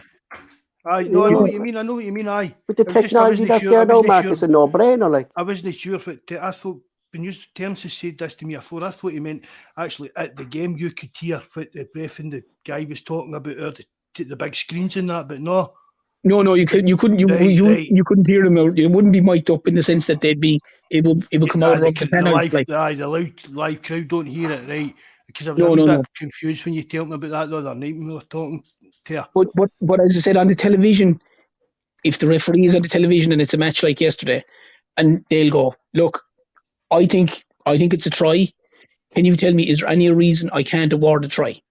And it should be the same as it, like I don't think it's a penalty. Is there any reason you think that you can tell me that it is a penalty? That's all he needs to say. Terence. Do you know what I mean? Exactly. And it's either yes or no. And the problem is, as I said, I think that the referee, regardless of any of the game, if there's a VAR decision, they should go straight to the monitor, and they should have a discussion with the guy upstairs. I don't see a reason why the replays aren't shown on this big screen, because they're because or even to us. Do you know what I mean? On the television. Every match I watched with VAR, you get shown what they're seeing, Terence. Do you get me? Yeah. But my point is, Paul, they showed the Carter Vickers one, so they didn't show any of the other ones. Exactly. So why? You know what I mean? They're just thinking because the decisions are wrong, and they didn't. That's like saying, like. That's the only thing. That is the only thing. I mean, we spoke enough about this. I don't want to buy into all this conspiracy theory, cheating referee stuff and that. But well, Mark, you have to question Denmark if they're not showing these replays. I just put it for months, Paul. I've just put it down to complete incompetence. Referees on their jobs, but just some of the things that have happened over the last couple of months, is that yesterday especially, you've just got to think, well, but I mean. We're never going to get an explanation, but we need an explanation. Celtic should be asking for these explanations. But if they shouldn't, I think Mark, if Rangers have got a problem with it, Rangers and Celtic and Aberdeen, anybody, I said it the other night, see if they've got problems with VARs or referees, it shouldn't come down to a Celtic v Rangers thing. I mean, it's the SPFL, Mark. The SPFL is a group. I'm sure the managers there have group meetings. Do you know what I mean? They can pick up the phone and have a Skype meeting and go, lads, we need to talk about the referees. But I mean, fair enough if Rangers goes, well, you bought it. The clubs are the SPFL. That's the only thing about it. So the clubs, why they can't get together and sort out the refereeing system in Scotland? It's a mystery to me. These guys are multi-millionaire businessmen. Because Rangers will come out and say then again that because Celtic bought it up, we're not getting involved. Aye, but when Rangers Stupid come out shit. and moan about refs, that's what I mean. But do you think maybe we come on Ange, here and we moan about refs, but we don't use it as an excuse. We moan about refs even like for things that they've done. They've maybe get decisions wrong for Celtic, and we'll say, I think you get that wrong. We're trying to be fair about it. So the clubs need to put aside these differences, and that's the only way it's going to get sorted out, is if the clubs can put all these differences aside. Do you think, though, differences? maybe Ange put him in the spotlight now, Mark, because this was actually the first time I kind of saw Ange complaining about a referee's decision while he's at Celtic, because he's always used to say, but the ref, it's going to happen, like, Paul. Do you know what I mean? You know, But nothing. But I'm saying, do you mean. think maybe him speaking out more, and maybe other managers now, Mark, with VAR, and that they can see the decisions as well, like why they VAR? I think a lot more managers will come out, and I think there's going to be a lot of pressure on referees. I think a lot of more managers will come out and question decisions of VAR. No, I don't think so. I really don't, because it's not going to serve any purpose apart from getting them fines. But the only bans. But the only thing, though, Paul, is I would say is go back to the point is, if what you're saying, and it's a fair point, but if they go to the referee, if there's a decision and it's St. Johnson and Hibs and you're the referee and there's a VAR decision, you need to go straight to the monitor. One, you go to the monitor, and two, the replay is going to be on the big screen. That's going to rule out everything. The referee's at the monitor, he's looking at it, he's talking to the guy, and it's on the big screen. So it's clear for everyone to see, and the referee and the guy in the box is making that decision. They don't show it on the big screen, though, Terence, in football. They just show checking possible penalty. Do you get me? They don't actually... just checking VAR if someone comes up on the screen. Yeah. Well, if that's all they want to do with it, and they're happy enough to do that, then that's fine. But my point is, for argument's sake, say the Lawrence Shankland second goal yesterday. Mm-hmm. I guarantee you, every Celtic supporter inside the stadium said he's offside. He's definitely offside. If they show the lines, then, Terence, exactly. I know, but if they ping that up on the big screen for 10 seconds, everyone goes, okay, he's onside. Mm-hmm. Exactly. End of discussion. He's onside. Get rid of all this controversy there. Imagine that handball would get shown in supposing it was at Celtic Park with the big massive screens in there. Imagine that handball the Hearts player was getting showed on the screens at Celtic Park. All the full stadium standing watching it on the big screen, the exact same as the referee if he'd went out of VAR. There's no way in the world he could have come back and said that's not a penalty. Exactly. I don't mean that with any pressure. Yeah, but does it depend? Yeah, I know that, Mark. But does that pretend so like that Nick Walsh knows he's going to get away with that over in Tynecastle? Do you get me? Yeah, and he would. That's one of the things. The referees have got to, at some point in time. Referees have got to be held accountable for their decisions and their actions. There's got to come a time. I mean, they have two clear Rangers supporters, Mark. One reffing and one on the VAR. Anyway, for me, it's just ridiculous. Even down to that, who was his brother? I played for Rangers, McLean. Who was his brother? Brian McLean. It was years. I don't think he was. He was not right him about that. But even at that, Mark, he shouldn't be on a VAR thing with a referee who clearly support. Like we've said it numerous of times, Mark, shouldn't be done. Do you know what I mean? That's just stupidity as well by the Scottish FA. You wouldn't get away with that down in England, Mark. You wouldn't get away with that in any other league. No. You know? But there's no requirement for them to be there, Paul. I keep saying this, we said it before. You could have a guy who's doing VAR for the Man United game yesterday. He could do 2 or 3 games. The Celtic game was on at 12 o'clock. He could have done a Celtic game. He could have done a game at 3 o'clock, and he could have done a game at 5 o'clock. All from the comfort of one room. He doesn't have to be at any of the grounds. He could be sitting there watching it. The referee going, yeah, okay, that's a penalty. That's a red card. No, he's onside. That's a goal. Blah, blah.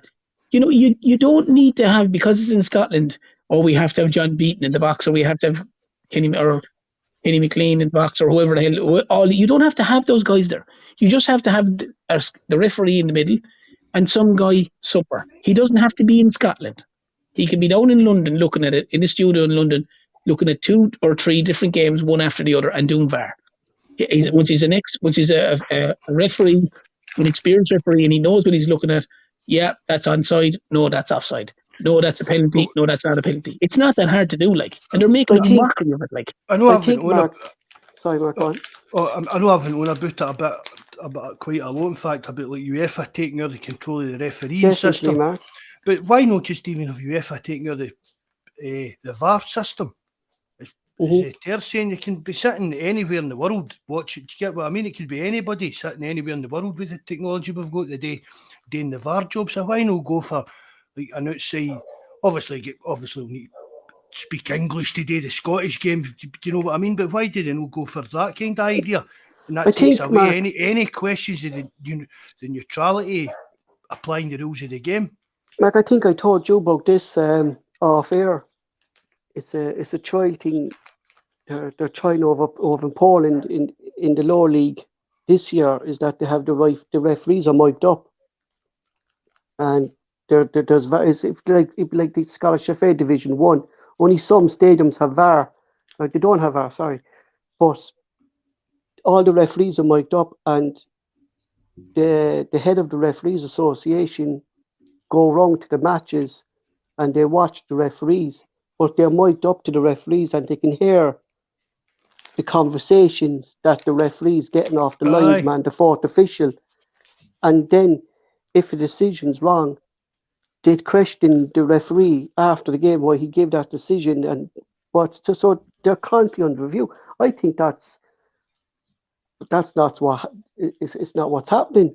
They're not under review, Mark. It's like they're protected constantly. It's a wee clique, Paul. Yeah. It's a wee clique, and as I said, they're comfy, like this area where I still like South Lanarkshire kind of thing. They're all 90% of the referees in Scotland come from this one wee area. The Lanarkshire Refereeing Association is a kind of wee nickname they get, and that's not right. That's got to get spread about the country and get other guys from other regions of the country. I mean, although Scotland, we've got a population of about 5 million, they're still. Not everybody's got any affiliation to Celtic Rangers. Do you get what I mean? So, but I don't think there's any route for a referee for up the north like Aberdeen to work their way into getting into these kind of top positions in the SFA refereeing committee. It just seems to be Hugh Dallas and his sons, cronies and pals that all get kicked on it. Remember, playing soccer, we used to have this one referee. His name was Bertie, and Bertie now was a big man. He must have been well into his 60s when he was refereeing me, but he never used to move around the halfway line because he couldn't, because he was so big. But that fucker used to spot everything. Do you know what I mean? He spotted everything. Yeah, they'd always call the offside. Yeah, we had one of them as well. Offside if a fella was fast, Terence, wasn't this? We had one as well. He used to never leave the centre circle, but you could ping a fella offside. He'd ping a fella for offside. Literally, you'd ball would be played over, and a fella he'd be 7 or 8 yards onside, offside. Yeah, exactly, just because he was fast. Yeah, and eventually he'd call about 4 of them, and you go, the next one he's surely going to get through. And next minute, you manage about 3 yards offside, and he's play away. Play away. Like, yeah. I think every young lad had a referee like that, didn't they? Never left the centre circle. Never left the centre circle. Jesus Christ, man! Then he the only time he run then was after the match to get the script. That's the only time he ran was off the pitch to get the money at the end of the game. Yeah. You know, I think it's going to be a long season, Mark, with VAR. I really can. Not just for Celtic. Just for Scottish football in general, I think what we're going to do, Mark, is we're going to let the month of November go on, and we'll get Jonas on in the middle of November, and we'll see what his thoughts are around the Dundee United fans, what they're saying about VAR. Well, I was speaking to Mike earlier on about it, and he was with Jonas yesterday. And what Jonas said as well, he said, and I've said this before, one of the problems with bringing it in when the season started was people are going to look back on it and say, well, we'd have got a penalty if VAR had. And Jonas told Mikey that Dundee United have been denied 4 stonewall penalties this season so far, that if VAR had been in play, they would have got these penalties. I mean, that's a lot of points. That's a lot of points for Dundee United. You get what I mean? So it's back to the thing again, Paul. Rangers fans will sit and listen to us and they'll be like, listen to all the Tim's on there, I'm moaning and greeting about VAR. But we're not moaning and greeting about it. We're moaning and greeting about the things that they missed, but we're also saying that it did pick up good things.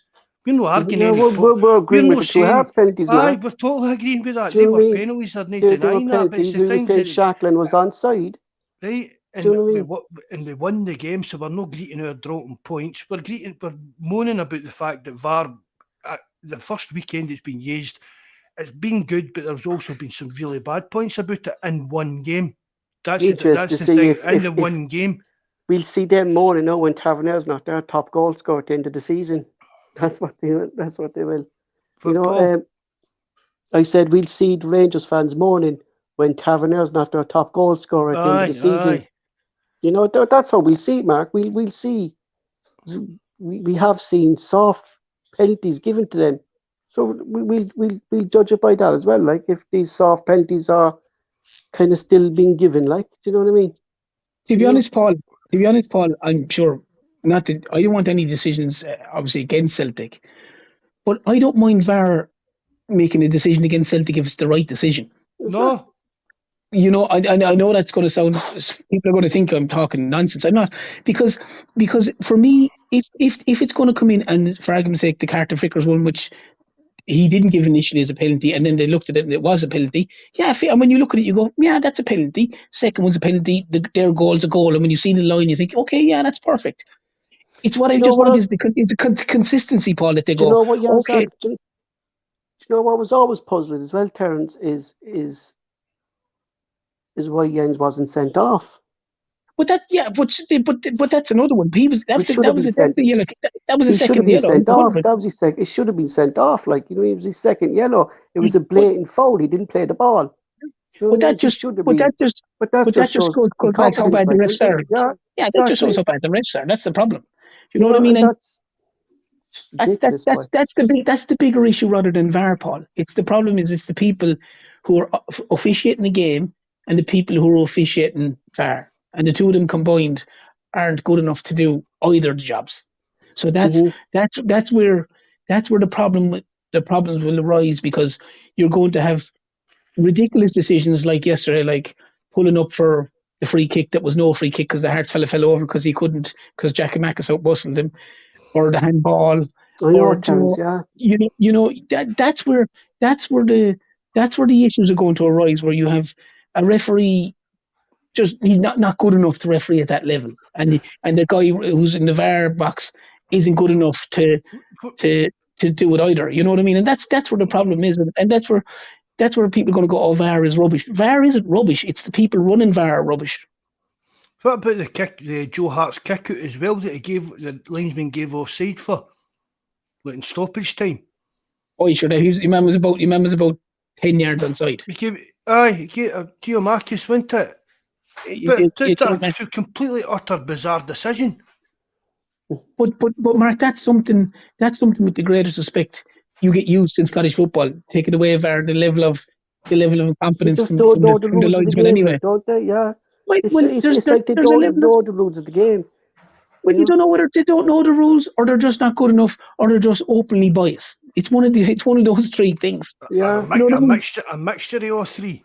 Yeah, it's a combination of all three. You know what I mean? I mean, I think it was Abad or Giacomakis. He was probably 8 or 9 yards onside. Now, whether he was offside before the kick out came, when he kicked and then he ran back, I don't know. He must be the fastest human being in the world if he was able to do that, because he looked so far onside. But look, the problem is the people who are refereeing or officiating, whether it's on the pitch or in VAR, they're not very good. We knew they weren't very good, but this is just going to highlight how bad they actually are. Mm-hmm. Moving on. Sorry, Terence, go on. No, that's all I was going to say, Paul. So Celtic take on Shakhtar the next home at Celtic Park on Tuesday night. European football looks all but over for Celtic this season, but should results go Celtic's way, third could be a possibility. Should Celtic concentrate in Europe or trying to maintain our form in the league? The reason I'm saying that is I do think the defeats and the bad results, because in some matches we were playing well, especially the Real Madrid one. The second game in Shakhtar Donetsk, Mark, we should have won. I think these European results actually unsettled the team. Like, should we actually try to make an attempt to beat Shakhtar Donetsk and maybe hope results go away in the last day and get a result against Real Madrid? Or should we just now maybe rest players? Go and get into them, Paul, and get welly. It's another get game. Points on the board. Just even points on the board, whatever. But just get out and try and win the game. At least win one game in the group, Mark. Just even for a wee bit of even the players' personal pride. What is it though? If I've not Shakhtar, do we have to beat Real Madrid as well, or will a draw do us? No, I don't even know, Paul. But I'm not holding much hope he's getting out of the group, even down to the Europa League or anything like that. Because I think that seems to be the only downfall, Mark. This season is the Champions League group stage. I know it's a long call for a lot of these players, but I really thought Celtic were good enough. I don't think it's a big call for no, Paul. I disagree with that, because see the performances that we've seen. I think that we saw enough of the team to know that the first half, first 60 minutes against Real Madrid, I thought that was a fantastic performance. It really was. But if we can hold our own with a team like that at Celtic Park for that length of time, Paul, I just put it again. I'm putting it down to Ange and his tactics. I think they've just been naive. I totally agree with you. There's no way. I mean, I'm not saying I want Neil Lennon back as manager, but Neil Lennon knew I can't get and go toe to toe with these teams. So you have to be a wee bit cute and a wee bit to get a wee bit more. Just a box clever, Mark. You just have to box clever.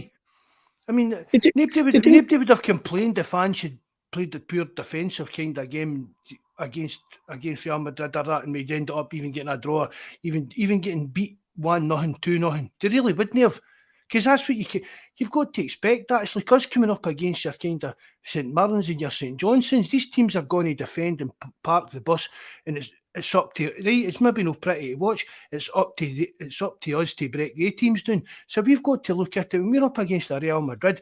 We've got to set up as if we're the St Mirren or the St Johnson. We've got to park the bus, make sure we're not getting in the way at the back, and then hope to get them in the counter attack. There's no shame in doing that against these teams that spend millions upon millions of pounds a year on players' transfer fees, wages, and everything. There's no shame in that at all. There's no way you're going toe to toe with these kind of level of teams. It's just silliness. Remember, Mark, when myself and you did a podcast after the Shakhtar Donetsk game, and you'd always be happy to get a draw away from home in European football. But I remember I said, I think Terence Roberts as well, or was it Michael? I said, Mark, it was 2 points dropped that day. We dropped Shakhtar 2 points. Game, we should have won that. If we won that game, we could have actually brought that winning mentality, Mark, into RB Leipzig. Do you know what I mean? We could have, like, do you know what I mean? I'm not saying. But even Paul, honestly, see European games. Celtic's got to approach every one of the games, Paul, as if it's a one-half, a cup final. That's the way Celtic have got to approach these kind of games, I think. No, I mean, no say, if we can get this for this team, that for that. But, I mean, we all like doing it, but we've got to say, right, next game, we need something, whether it's a point, but we need to try and get a point. It's a one-half game. There's no aggregate scores or nothing like that. So just treat every game like that. That's what I'm saying, Mark. There's a level of the two things that would glaringly obviously lead to me, Paul, is one, Celtic are unbelievably naive at this. Unbelievably naive to try and do some of the stuff that they've done. And two, the problem is there was a stat that said they had created 53 chances and scored 1 goal. 53 chances and 1 goal. It's a league basis. Celtic are where they are in the league because they deserve to be where they are in the league. You can't create 53 chances and score 1 goal, and then wonder, God, that's not unlucky. That's bad finishing. That is, that. But again, Terence, I mean, don't get us wrong. It's an embarrassing statistic, but it's the difference between the Champions League and the SPFL, isn't it? It's huge because We've got a striker. We've got a striker in Kyogo, but he'll score 1 out of every 3 chances. Real Madrid's get Benzema. They just need one chance, Mark. Yeah, that's the difference at the Champions League level. If you get one chance, these teams you need are to taking score. it. Aye, And that's it. You're not going to get your 15 chances that you get in the SPL game. That if you score 4, for argument's sake, Celtic won comfortably. They won 4-0. But not if you have 15 chances. If you convert that, it's still only it's only 33% conversion rate, give or take. Like, it's still quite low. And these weren't hard chances either. You know what I mean? No, these were in front of the goal chances we missed, Terence. Do you know what I mean? Yeah, by all 3 strikers, Mida, Giamarcus, Kyogo, they were all in amongst bad misses. Abada missed bad misses as well. Like, the whole team just, I don't know. See the chance of Abada right at the start. Well, not right at the start, but the first chance against Real Madrid. As soon as he's done, I knew that. I was like, but Mark, would you think maybe? They just go on what you're saying there, like, treat it as one game off? Like, did our players go into that playing the occasion, not the game, and just get overrun by the whole occasion of the Champions League? No, I don't think against Real Madrid. I don't think so, Paul, because for 60 minutes we more than held our own against them. Mm-hmm. No, I'm just throwing stuff out there. Like, I know. I think that, for me, honestly, that hour against Real Madrid, that was one of the best performances I've seen for Celtic in a long time. Mm-hmm. But I mean, Jude saying Ange already said he'd never change the way he plays. Though that's the problem, but because this is always going to happen. We constantly said here, you don't have to change the way you play; it's change the personnel. Do you know what I mean? You could bring in, but just tweak. Just you're not changing the way you play. You're just tweaking something. Telling somebody you kind of cover that area, isn't it? Do you get what I mean? It's just it's not changing the philosophy or the way he likes to play football. You could easily bring Alligar, Dermark in for O'Reilly to give a bit of physicality. You could bring Haksabanovic in to give it more physical. Do you know what I mean? It's not changing the way he plays. But you said you constantly saying that, Mark. Ange doesn't have to change the way he plays, just change the personnel. But as I said, Paul, it's been naive. It's just been naive. To think, like, I always said it this, and probably sick of saying it. The best teams that have ever played in this, and the best teams that are in it now, they'll all still have your midfielder that'll give that little bit of protection to the back four. Whether it's, as I said, the fella who signed for United from Real Madrid, he done it week in, week out with his eyes closed. Keane used to do it. Busquets would have done it with Barcelona. You know, Makelele, Kante would have done it with Chelsea. You know, exactly. There's a reason to go in and thinking he doesn't need a player like that, Terence, it's down to Ange, really, like, in this, It is. And if you looked at the Leipzig fella in the last game, I don't know what his name is. Michael would be able to name it off in a heartbeat.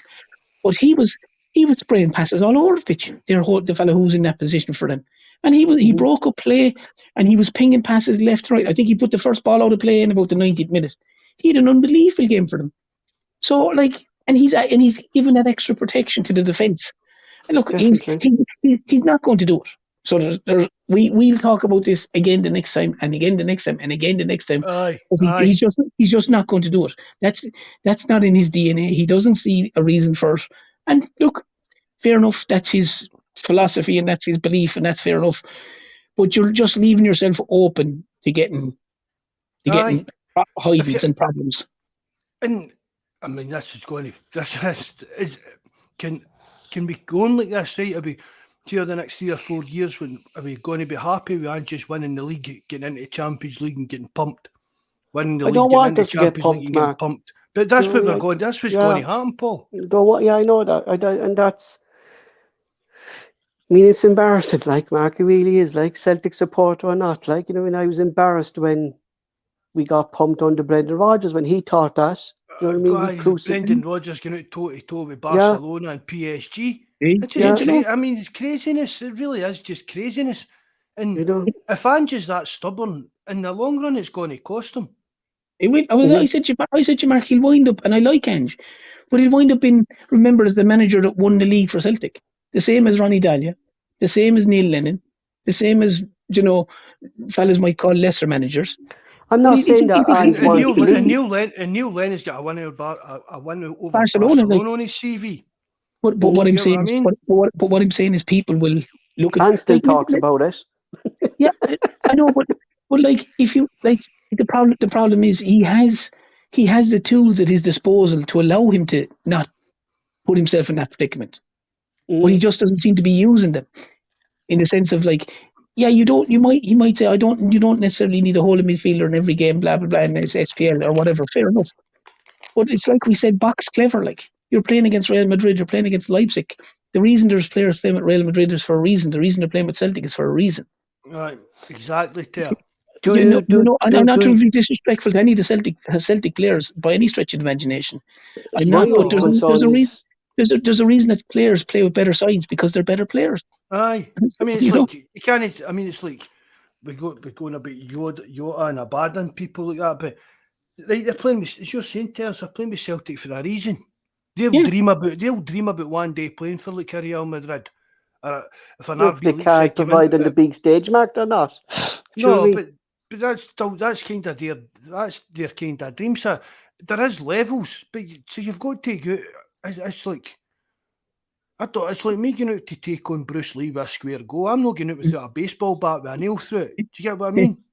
But you've got to go out and prepare for what you're up against. You can't just go out and say, "Oh, we play this free flowing attacking football. We're just going to stick with that against some of the best teams in the world." Real Madrid were European champions. Yeah, even from Postecoglou's point of view, as a manager, if he was, for argument's sake, a bigger, I'm going to say bigger club. I don't mean it that way. Celtic's huge, but I mean in the bigger leagues. Money wise, we know what you mean. Figure money wise and stuff. If for argument's sake, you're talking about Arsenal in the Premier League or someone like that. If he was looking on European football as well, Terence, yeah. I know, but if he's looking at that, if they're looking at him and going, well, he won the league at Celtic. Okay, was that really much? Probably not. They all win that. How do you get on in Europe? Oh, he got spanked every week. Or maybe he's not the guy for us. Maybe he's not the guy for us. Maybe he's not clued in Europe. Maybe he's a bit naive in Europe. Blah blah blah. Like, Celtic have lost the last 7 games at home in Europe. Like, ridiculous. So like, it's not as if, and the days of it for Fortress Parkhead are long gone. Teams aren't overly worried about going to Celtic. Teams aren't worried about that anymore. No, I thought that's a myth there, really. I would too. Going about the European nights at Celtic Park and all that. The atmosphere the other night was shocking. Yeah, I remember Michael was saying that, actually. He said it was very, very poor. But are people already though, Mark, in their heads? Are people already thinking, like, well, yeah, it'll be good all crack, the good all night out, but the likelihood is we're not going to win. Has that slowly seeped through to the supporters as well? Not all of them, but a large portion must think that. Might have. Plus as well, there's a large portion of Celtic support that turn up and just like expect the Green Brigade to amuse them and entertain them every week, or no want to like get involved with singing and that themselves. So I think a lot of that happens at the Champions League games as well. There's a lot of like tourist fans. Do you know what I mean? Yeah, like, yeah. I don't think that helps the atmosphere much either. My thing as well would be, if it is a defeat, will the Celtic players kind of drop their heads again, like we've seen after European games, Terence? Do you mean? I actually think this European one affected Celtic's momentum in the league because of these defeats. I think it did affect the team, and that's my main concern again, is that if we do lose, and to be honest, I'm not overly confident we will win on Tuesday night. I'd be more worried about going to Livingston on Sunday than I would about this game. Yeah, well, I mean, you would hope that, like, from the Celtics players' point of view, that if we lose this game, right, if we don't get a result, I'd be worried of going to Livingston at the back of a bad defeat. You get me? In Europe. Yeah, no. What I would say, Paul, is fair enough if they lose, but I'd be very surprised if they lost badly at home. I'd be very surprised if they lost badly at home. But if they lost, would I be overly surprised? Probably not. Probably not, because look, Shakhtar as obviously they're obviously not as good as they would have been with everything that's gone on. Obviously in the war side of things. But listen, they're still ahead of Celtic when it comes to the They got a result against Real Madrid. yeah, they in the last match, really, didn't they? Yeah. Madrid scored the last minute to get a draw. So they're obviously on a high. They've obviously got good players. They'll be going to Celtic with the notion that if we get a result here, we're guaranteed European football. Do you know? So they'll be playing for something as well. Like so, and if they win, that's embarrassing. But into it's shocking. It's embarrassing.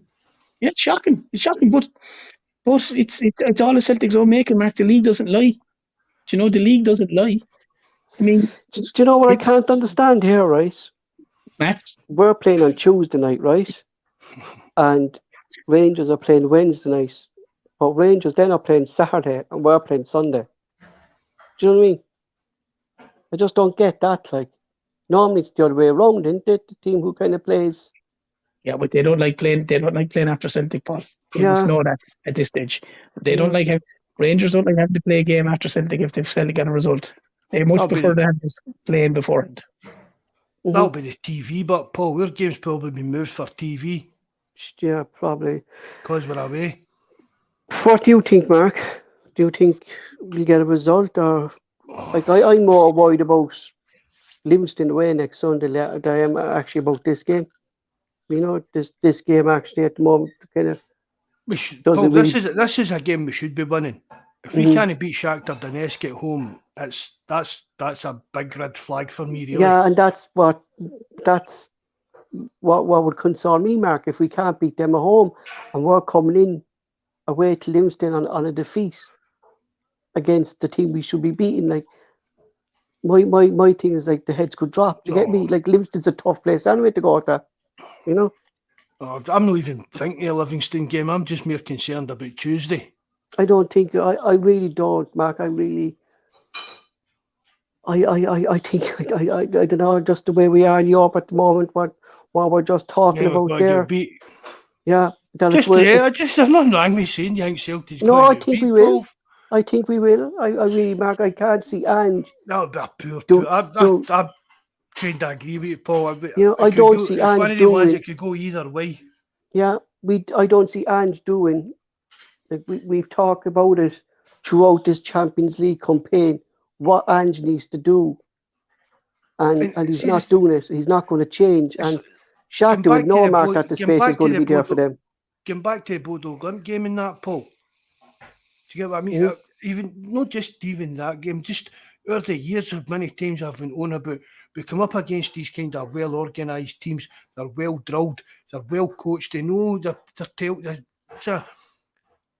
if Shakhtar's coming out here, they'll know exactly how Celtic's going to approach this game.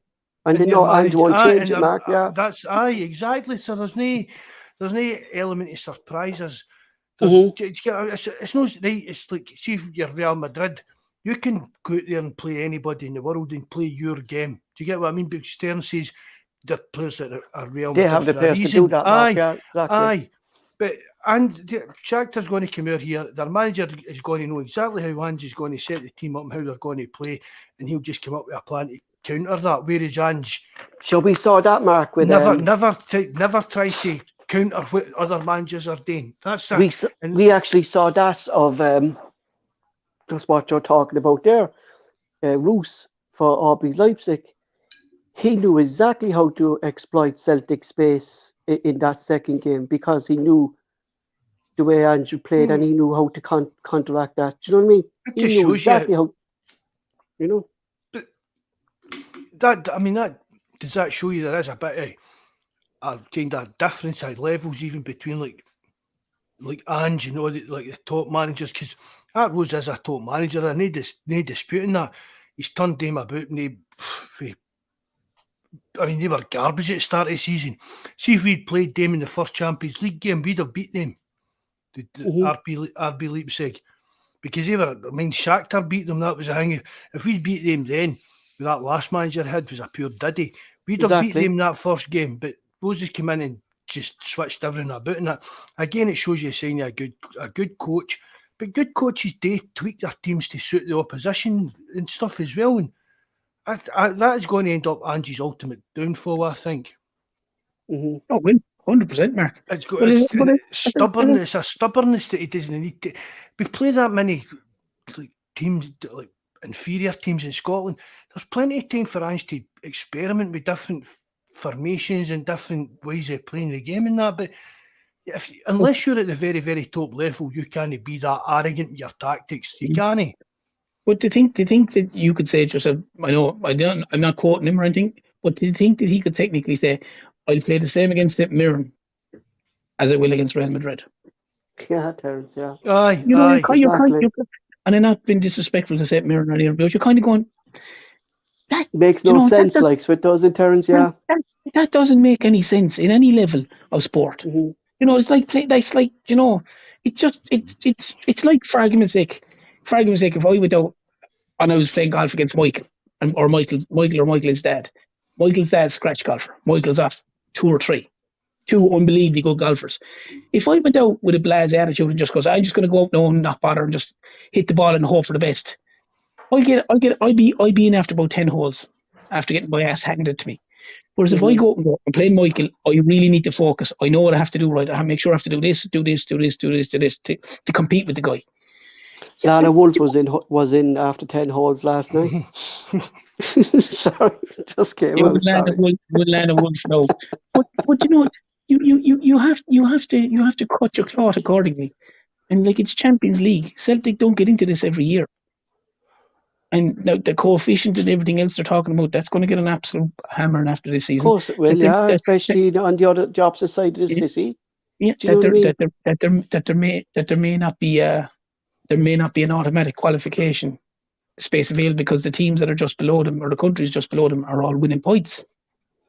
Because with Celtic, Rangers, Hearts all getting tonked. I think the last 3 games in the last round of games, it was 14 goals conceded, 2 goals scored. You know what I mean? You don't deserve to be automatically qualifying if that's the teams in Scotland are performing at that level. Do you know what I mean? None of them have got even close to winning the game. We've got hammered. Celtic have been well beaten. The other crowd have been hockeyed. So, like, when it comes to, you can't be wondering why there's an automatic qualification for Scotland if that's going to occur. Like, so just a question there, Mark. Sorry, Terence, go on. No, and I was just going to say the problem is Postecoglou has the tools at his disposal to try and manage the game at the different teams, and he's just not doing it. Like, and it's disappointing. Mm-hmm. 2 questions here. So, Kaiser, Lions don't counter men. Men counter Lions troops. We don't change our game to suit the opposition. We play our game, and for them to try and cope with us, it's about mentality. Do you want to come in on that one, Mark? Well, Real Madrid coped. Mm-hmm. RB Leipzig coped. But it's Shakhtar coped. So it's down to the players' mentality then. Was that saying something about our mentality then, Mark, is it? Aye. Do you know? Aye. Just, you can have the heart of a lion all you want, but if just having the heart of a lion is not going to... It's not going to beat teams. Do you get what I mean? We don't have a player, heart of a lion, who's going to go in and dig deep into a tackle. Do you know what I mean? And that's why we're getting beaten in Europe, because we don't play with that type of player. We're all saying that Ange needs to play. Do you get me? The team's just too soft. Yeah. You know? That's basically what it is. Across the team, there's no steel, there's no dig in the team. Mm-hmm. So I don't know. But all good managers adjust the team to win a game of football. There's nobody Ange can sit there and think, right, I'll go out here all out attack against Real Madrid and think that we're going to win. There's no chance here. Yeah, the mentality one, Paul, that doesn't make any sense to me, because does Maeda not have the mentality to knock the ball in from 3 yards out? Aye. Does Kyogo not have the mentality to knock it in from 5 yards, 6 yards out? Does Abada not have the mentality to kick it in to go? So that's nonsense. It's ability. It's ability and performance and under the gun at the time, and they didn't perform. And you can't say that Ange is some kind of tactical genius when we're beating Dundee United 9-0 in that, and then we're getting pumped off Real Madrid, beat off Leipzig home and away. It just Bodo Glimt. It doesn't work out that way. You know, but you're good. Celtic as a club are going to be judged from anyone that isn't a Celtic supporter in Europe. What did they do in Europe? And we've all got friends that are Man United fans or Liverpool fans or whatever. They're not necessarily Celtic fans. And they'll be like, oh, God, Celtic are useless in Europe. They got hockeyed again. They got hockeyed again. They got hockeyed again. No one's going to say like, oh, geez, they did brilliant to win the league. Everyone goes, that's a shit league. It's only a two-horse race, so to speak. Blah, blah, blah, blah. They're not going to go. They're going to go. Oh God! What were they? Oh, they got hockeyed by Leipzig. They got hockeyed. They did okay against Madrid, but they lost. They lost. It's still at the end of the day, Paul. It's still an L at the end of it. It's still a loss. Like, I mean, you're talking about a team that hasn't won a knockout game since 2004. 2004 in Europe. It's scandalous. I don't know, Kaiser, man. Is Kaiser eating some of Jabba Jabba's edibles there or something? I believe Angel went the Champions League in 5 years, lads. Angel wins the Champions League in 5 years. I go live on this podcast, live TV, balls naked, and I do a podcast, balls naked. Man bun and everything out. So everyone's hoping Celtic don't win the league, Champions League in 5 years. Jesus Christ. Going back to another question that Kaiser said, is anyone buying an Ange jumper for Christmas? I wouldn't be caught dead in the Christmas jumper, Celtic or not, so just not me. I've looking got a Star forward. Wars one. Exactly, I wouldn't be caught dead marking the Christmas jumper. I've got a Boba Fett and Darth Vader one, Christmas jumper. Terence, have you a Christmas I'll wear that jumper? for the Christmas podcast. Terence, What? have you a Christmas jumper? No, I do not have a Christmas jumper. Can't punch yourself. Terence has got a wee Santa suit. He wears a wee Santa suit. It's it, yeah. With Peter name badge, Peter. No, I don't have a Christmas jumper. No. No, I wouldn't be caught dead. It's just not me. No, and then if I see anyone wearing a Christmas jumper, I just go, what a dick. It's like Kevin Bridges, you're a dick. No, I like the ones that Postecoglou. Those were the Celtic ones with the little Celtic crest in it. I do like them. They're nice, actually, yeah. Yeah, they're very nice. Not a Christmas jumper though. No, it's not. That's them. No, I don't Celtic do those. really made a few sales in them, didn't they, Mark? Those Postecoglou jumpers, didn't they? They're lovely. They're very golfy. I like them. They're a Celtic onesie. That's there, Paul. You get a Celtic onesie. Christ, what's a onesie? Oh, that's all one jams thing, is it? Aye. God, no. You'd suit that, Paul, sitting on a cam with your Celtic onesie and your wee man bun all tied up and that. Wee bit of blusher. Yeah, I have fucking green mascara. Wee bit of mascara on you and that. Jesus Christ, what the fuck you calling me now? Call him Pauline. I was just about to say that with your horse, Mark and Pauline, for tonight. Jesus Christ. Looking forward to Tuesday's game. Myself and Mark, Terence, if he's available, will be on Wednesday night for match reaction and looking ahead to Livingston game. Thanks for all the new guys joining us tonight. Kaiser, Mappy, the usual lads, Bobby. Yeah, UDEF joined us again tonight. Rod joined us tonight. Thanks again, lads. Mark will close the show. Thanks very much, Paul. As you said, thanks for everybody that's listened in. You as well, Terence, for coming on. Thanks very much, bud. No worries, just again, thanks for tuning in. Hope you enjoyed it. Everything, all our stuff, as I've said, it starts below in the Discord. The Discord, down in the description box below, through our link tree. You're more than welcome on the forum and that. So I hope you enjoyed the show. Thanks very much, lads. Again, good night, hail, and God bless.